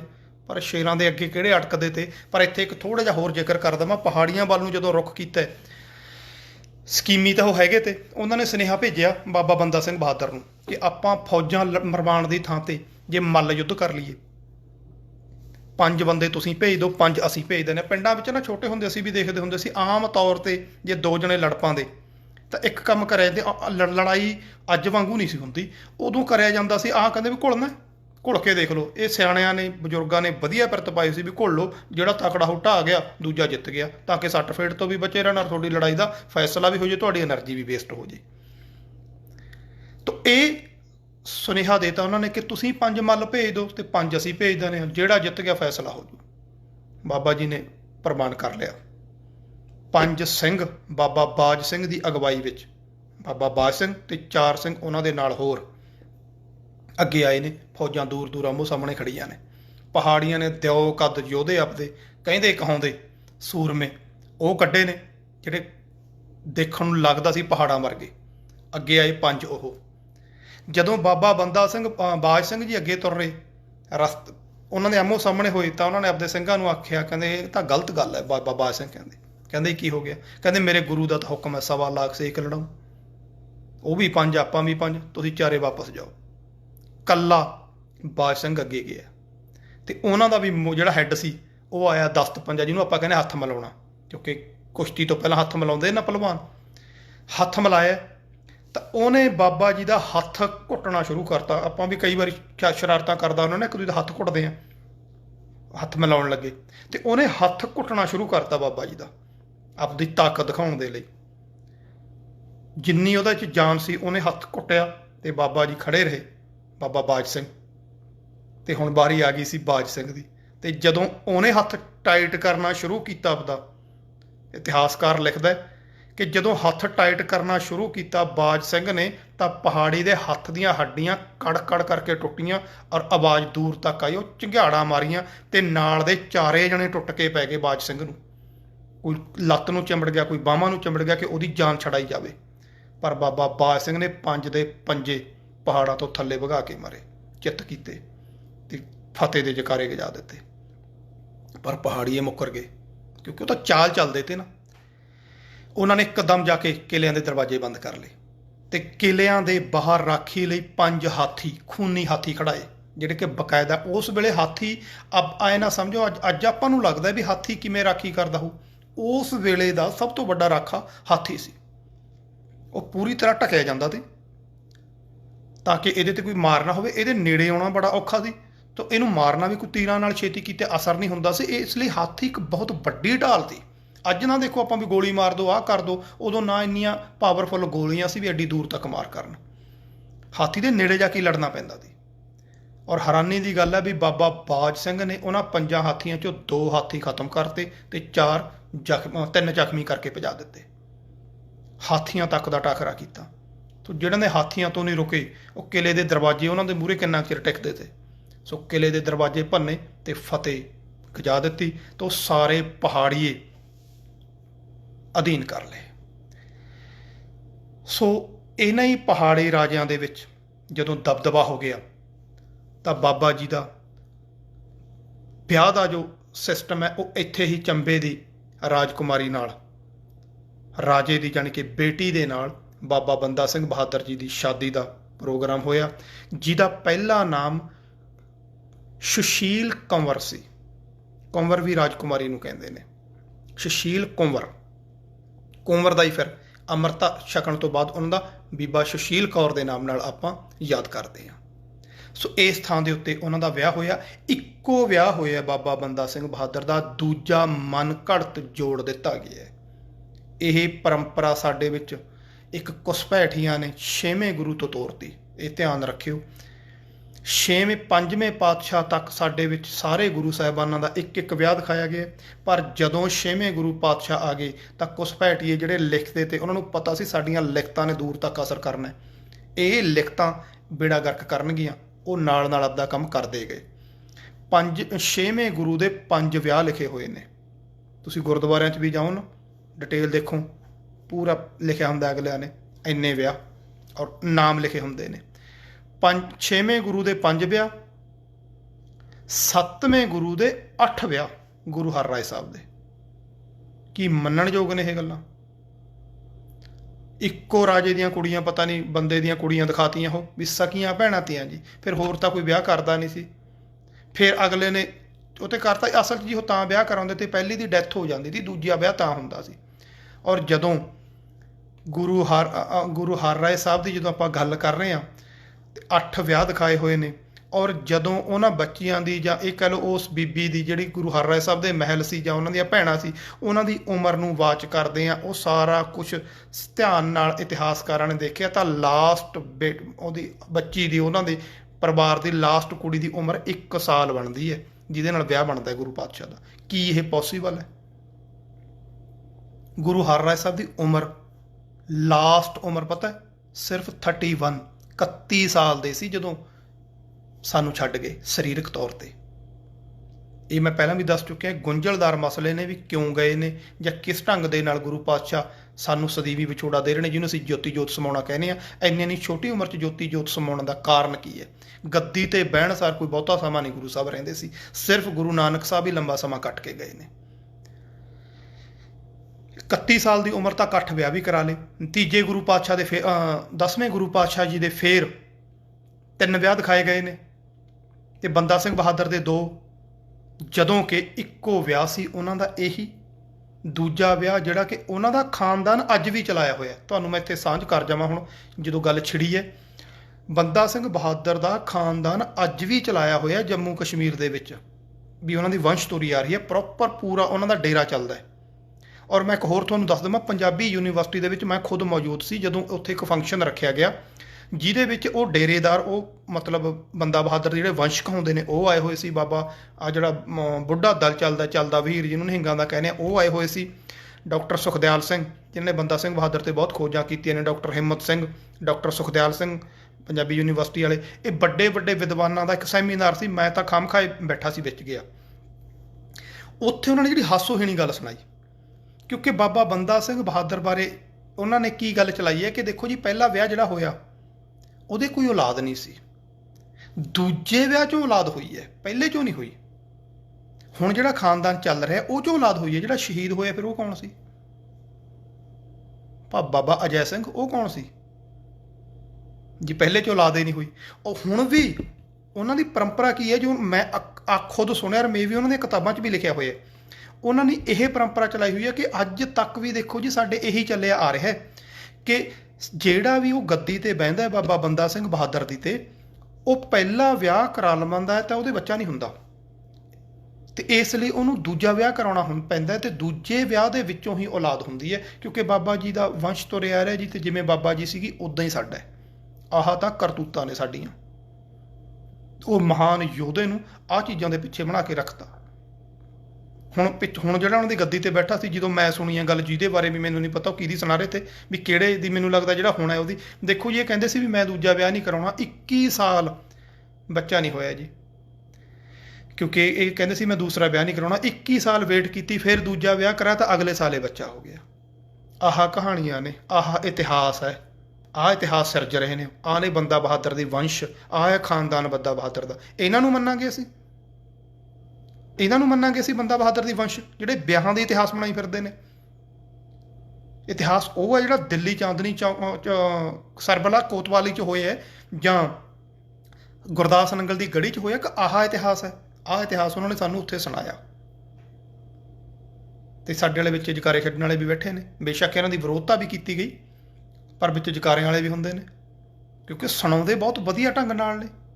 ਸਾਡੇ ਤਾਂ ਜਕਾਰੇ ਇਹੋ ਜਿਹੀਆਂ ਥਾਵਾਂ ਤੇ ਵੀ ਮੈਂ ਛੁੱਟਦੇ ਦੇਖੇ ਨੇ। ਮੈਂ ਛੋਟਾ ਜਿਹਾ ਸੀ, ਇੱਕ ਪਿੰਡ ਦੇ ਵਿੱਚ ਕਥਾਕਾਰ ਆਇਆ ਹੋਇਆ, ਉਹ ਤੁਹਾਨੂੰ ਪਤਾ ਹੀ ਹੈ ਆਪਣੇ ਪੁਰਾਣੇ ਕਥਾਕਾਰ ਨੇ ਕਿਸ ਕ ਲੈਵਲ ਦੇ ਹੁੰਦੇ ਸੀ, ਤੇ ਹੁਣ ਵੀ ਬਹੁਤੇ ਅਨਪੜ੍ਹ ਜਾਂ ਅਧਪੜ੍ਹ ਨੇ, ਜਾਂ ਜਾਣ ਬੁੱਝ ਕੇ ਗਲਤ ਸੁਣਾਉਂਦੇ ਨੇ। ਉਹ ਕਥਾ ਕਰ ਰਿਹਾ ਤੇ ਸੁਣਾ ਰਿਹਾ, ਕਹਿੰਦੇ ਜਦੋਂ ਗੁਰੂ ਸਾਹਿਬ ਉਦਾਸੀਆਂ ਨੂੰ ਜਾਣ ਲੱਗੇ, ਗੁਰੂ ਨਾਨਕ ਸਾਹਿਬ, ਤਾਂ ਮਾਤਾ ਜੀ ਨੇ, ਮਾਤਾ ਸੁਲੱਖਣੀ ਜੀ ਨੇ ਰੋਕਿਆ ਕਿ ਨਾ ਤੁਸੀਂ ਜਾਓ, ਨਾ ਛੱਡ ਕੇ ਸਾਨੂੰ ਨਾ ਜਾਓ।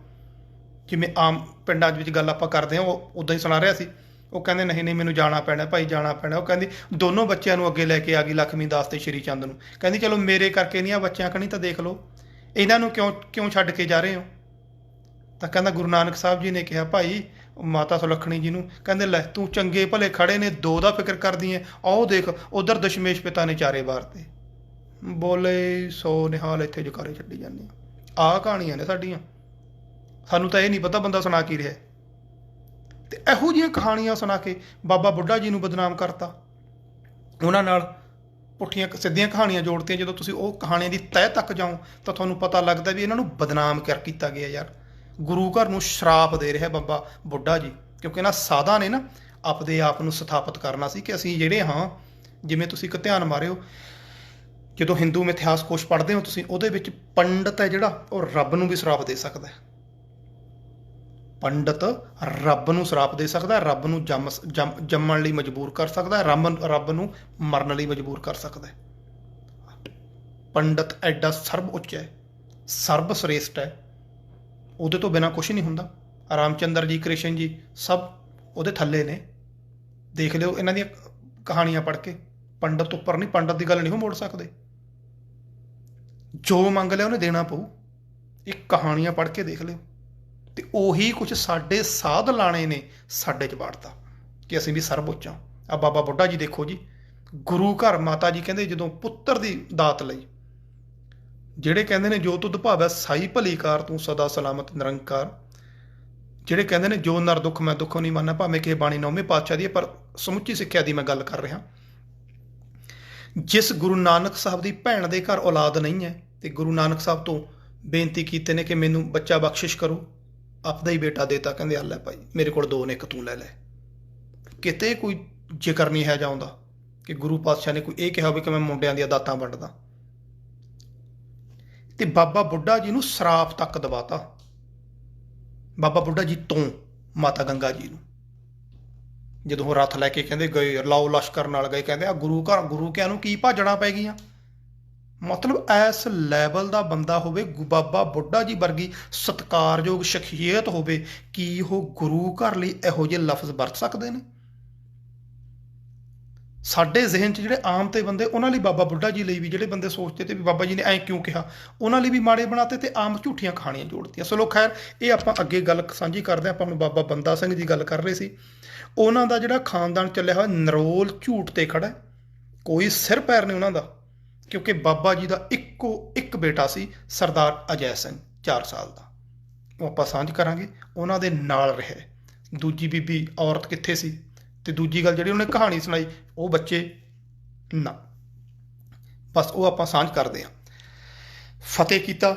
ਜਦੋਂ ਲੋਹਗੜ੍ਹ 'ਚ ਘੇਰਾ ਪੈ ਗਿਆ ਉਹ ਨਿਕਲ ਗਏ ਤੇ ਨਾਹਾਂ ਦੇ ਪਹਾੜੀ ਖੇਤਰ ਦੇ ਵਿੱਚ ਜਾ ਕੇ ਉਹਨਾਂ ਨੇ ਫੇਰ ਦਬਦਬਾ ਕਾਇਮ ਕੀਤਾ, ਪਹਾੜੀਆਂ ਨੂੰ ਪੂਰੀ ਤਰ੍ਹਾਂ ਜ਼ੇਰ ਕੀਤਾ, ਆਪਣੇ ਅਧੀਨ ਕੀਤਾ, ਜਿਹਨੂੰ ਆਪਾਂ ਕਹਿ ਦਈਏ ਆਪਣੀ ਤਾਕਤ ਦਾ ਲੋਹਾ ਮਨਵਾਇਆ। ਜਿਨ੍ਹਾਂ ਨੇ ਗੁਰੂ ਸਾਹਿਬ ਨੂੰ ਤੰਗ ਕੀਤਾ ਸੀ ਉਹਨਾਂ ਨੂੰ ਪੂਰਾ ਸੂਈ ਦੇ ਨੱਕੇ ਥਾਈਂ ਕੱਢਿਆ, ਨਜਰਾਨੇ ਲਏ।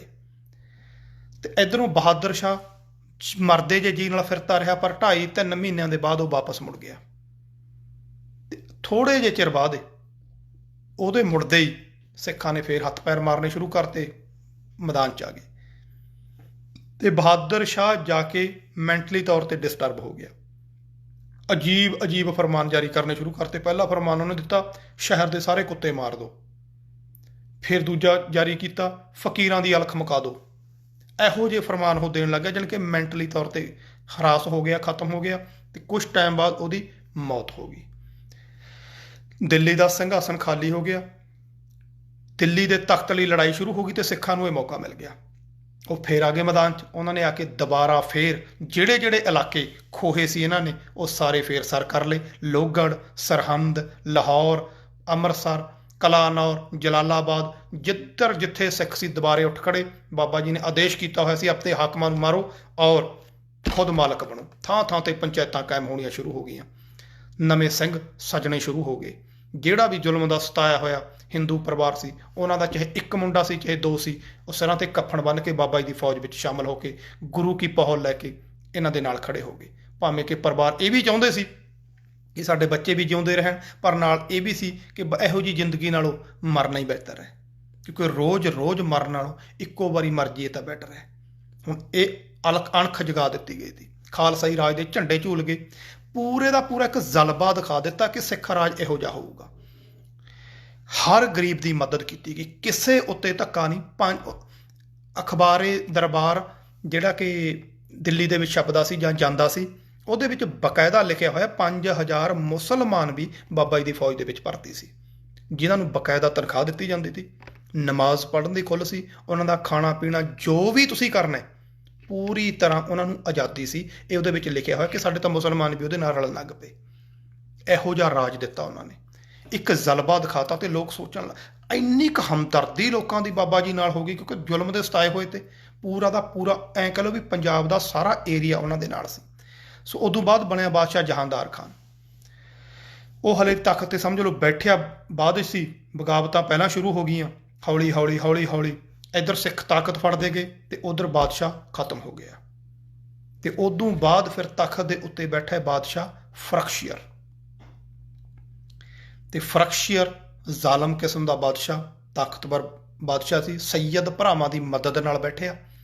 ਤੇ ਸੈਯਦ ਭਰਾਵਾਂ ਦਾ ਇੱਕ ਅਹਿਲਕਾਰ ਰਤਨ ਚੰਦ ਹਿੰਦੂ ਵੀ ਸੀ, ਜਿਹੜਾ ਕਿ ਇਹਨਾਂ ਸੈਯਦ ਭਰਾਵਾਂ ਦਾ ਇਹ ਕਹਿ ਲਓ ਕਿ ਅੱਜ ਕੱਲ੍ਹ PA ਜਿਵੇਂ ਕਹਿੰਦੇ ਨੇ ਉਸ ਟਾਈਪ ਦਾ ਸੀ। ਇਹ ਕਿਉਂ ਦੱਸਿਆ ਮੈਂ, ਆਉਣ ਵਾਲੇ ਸਮੇਂ 'ਚ ਤੁਹਾਨੂੰ ਪਤਾ ਲੱਗੂ। ਤਾਂ ਉਹ ਸੈਯਦਾਂ ਦੀ ਤਾਕਤ ਹੀ ਸੀ ਜਿਹੜੀ ਅਸਲ ਰਾਜ ਸੈਯਦ ਹੀ ਕਰਦੇ ਤੇ ਬਾਦਸ਼ਾਹ ਦਾ ਕਠਪੁਤਲੀ ਬਣਾ ਕੇ ਬਿਠਾਉਂਦੇ ਸੀ। ਬਸ ਵੀ ਆਹ ਹੁਣ ਤੂੰ ਹੈ ਬਾਦਸ਼ਾਹ। ਜਿਹੜਾ ਉਹਨਾਂ ਦੀ ਗੱਲ ਜਿੰਨਾ ਚਿਰ ਮੰਨਦਾ ਸੀ ਠੀਕ ਹੈ, ਉਹਨੂੰ ਖਤਮ ਕੀਤਾ, ਦੂਜਾ ਉਹਨੂੰ ਖਤਮ ਕੀਤਾ, ਅਗਲਾ। ਜਿਵੇਂ ਸਾਡੇ 'ਚ ਡੋਗਰਿਆਂ ਨੇ ਕੀਤਾ ਮਹਾਰਾਜਾ ਰਣਜੀਤ ਸਿੰਘ ਤੋਂ ਬਾਅਦ, ਆਪਣੀ ਮਰਜ਼ੀ ਦਾ ਬਿਠਾਉਂਦੇ। ਜਦੋਂ ਉਹਨਾਂ ਨੂੰ ਪਤਾ ਲੱਗਿਆ ਵੀ ਇਹਨੂੰ ਸਾਡੀਆਂ ਚਾਲਾਂ ਦਾ ਪਤਾ ਲੱਗ ਗਿਆ, ਉਸ ਤੋਂ ਪਹਿਲਾਂ ਕਿ ਉਹ ਕੁਛ ਕਰਦਾ ਉਹਨੂੰ ਖਤਮ ਕਰਕੇ ਦੂਜਾ ਬਿਠਾ ਦਿੰਦੇ ਤੇ। ਸੋ ਇਹ ਬਹੁਤ ਹੀ ਸਾਡੇ 'ਚ ਜਿਹੜੀਆਂ ਚੀਜ਼ਾਂ ਵਾਪਰੀਆਂ ਨੇ। ਤਾਂ ਬੰਦਾ ਬਹਾਦਰ ਪੂਰੀ ਤਾਕਤ ਦੇ ਨਾਲ ਪੂਰੀ ਤਰ੍ਹਾਂ ਛਾ ਚੁੱਕਿਆ ਸੀ। ਸਮਾਂ ਕਿੰਨਾ ਕੁ ਹੋਇਆ ਸੀ ਤੁਸੀਂ ਦੇਖੋ ਵੀ 1708 'ਚ ਆਏ ਨੇ, ਕੁਛ ਟਾਈਮ ਆਉਣ ਨੂੰ ਵੀ ਲੱਗਿਆ। ਨਵੰਬਰ ਦੇ ਵਿੱਚ ਪਹਿਲੀ ਜੰਗ ਉਹਨਾਂ ਨੇ ਸਮਝ ਲਓ ਵੱਡੀ ਸਮਾਣਾ ਫਤਿਹ ਕੀਤਾ। ਉਹ ਤਾਂ ਸਾਲ 8 ਤਾਂ ਲੰਘੇ ਗਿਆ, ਨਵੰਬਰ ਦਸੰਬਰ ਹੀ ਰਹਿ ਗਿਆ। 9 ਚੱਲ ਪਿਆ, 9 10ਵੇਂ 'ਚ ਬਾਦਸ਼ਾਹ ਨੂੰ ਖੁਦ ਆਉਣਾ ਪੈ ਗਿਆ। 1710 'ਚ ਬਾਦਸ਼ਾਹ ਖੁਦ ਆ ਰਿਹਾ। 11 12 13 ਪਿੱਛੇ ਬਚਿਆ ਕੀ ਹੈ, 3-4 ਸਾਲ ਬਚਦੇ ਨੇ।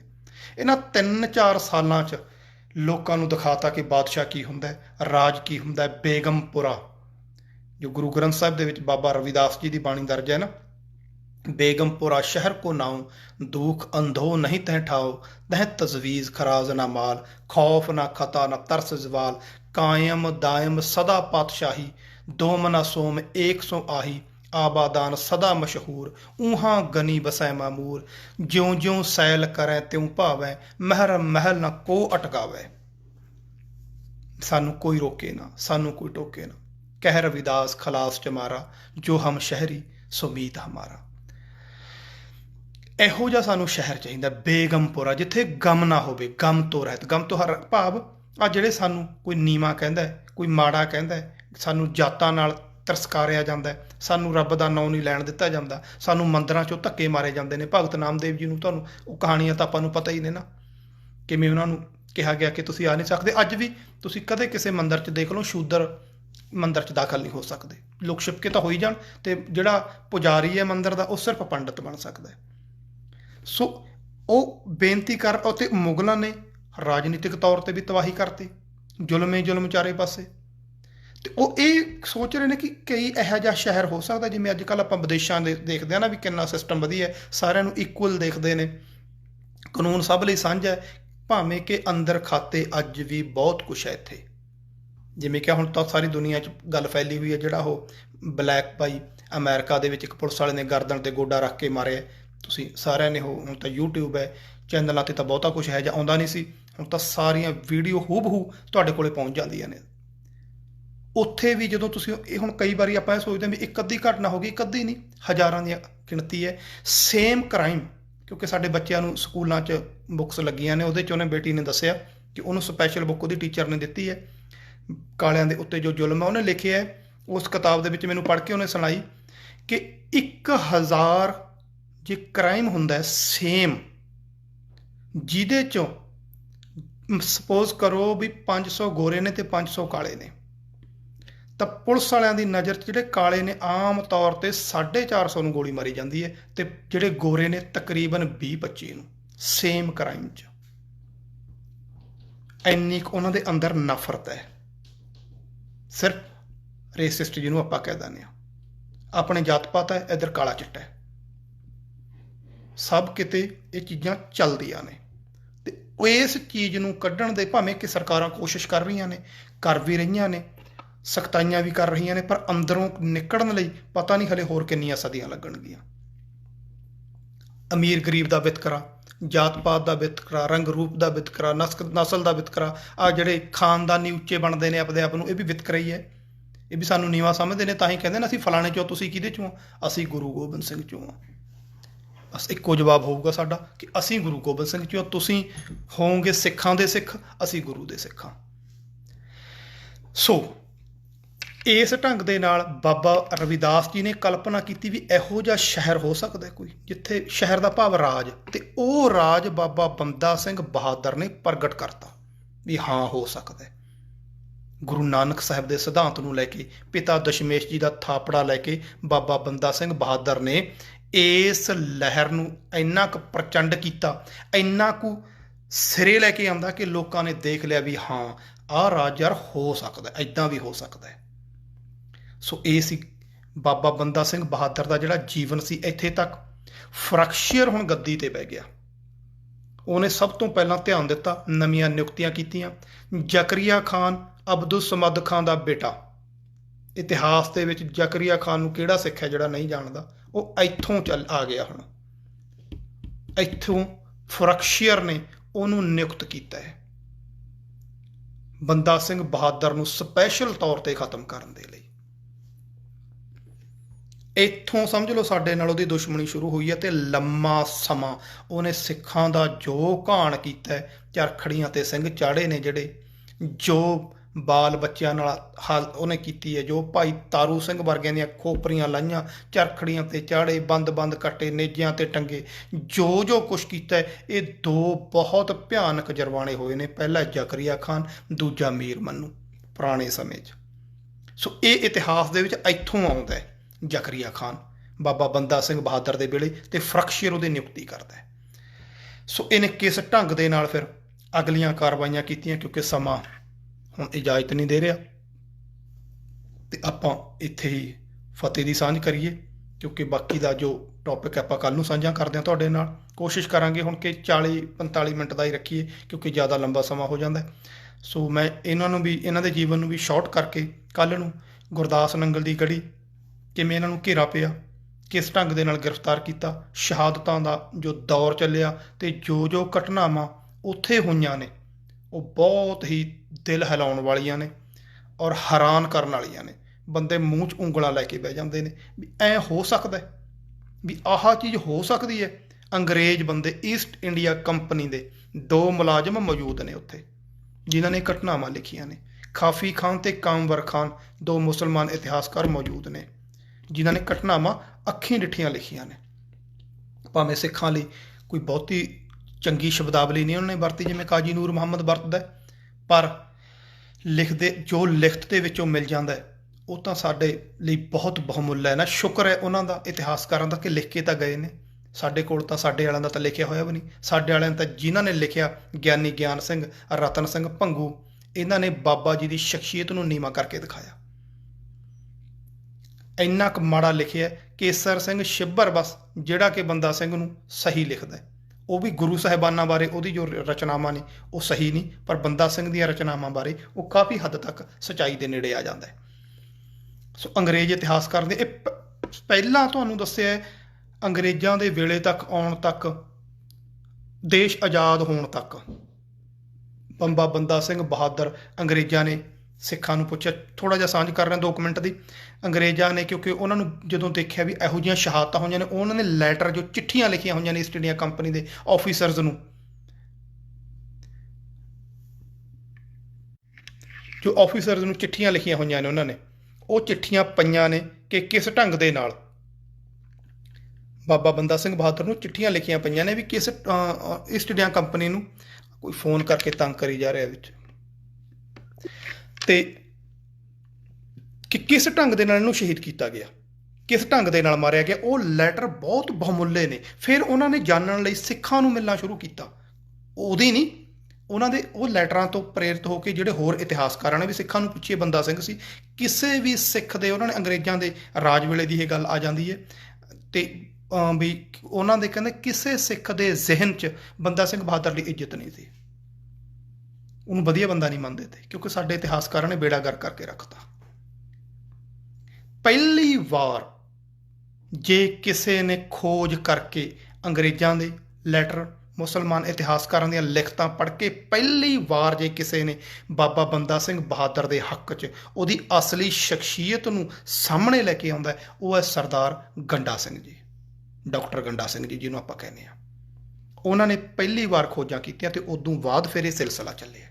ਸੋ ਆਪਾਂ ਸਾਂਝ ਕਰਾਂਗੇ ਅੱਗੇ ਕਿ ਕਿਵੇਂ ਉਹਨਾਂ ਨੂੰ ਬਦਨਾਮ ਕੀਤਾ ਗਿਆ, ਕਿਉਂ ਕੀਤਾ ਗਿਆ, ਕਿਹੜਾ ਜ਼ਿਆਦਾ ਦੋਸ਼ੀ ਹੈ, ਕਿਵੇਂ ਉਹਨਾਂ ਨੂੰ ਗ੍ਰਿਫਤਾਰ ਕੀਤਾ ਤੇ ਕਿਵੇਂ ਸ਼ਹੀਦ ਕੀਤਾ। ਸੋ ਇਹ ਗਾਥਾਵਾਂ ਚੱਲਦੀਆਂ ਰਹਿਣਗੀਆਂ। ਸੋ ਬਹੁਤ ਬਹੁਤ ਧੰਨਵਾਦ ਤੁਹਾਡਾ ਜੁੜੇ ਰਹਿਣ ਦਾ।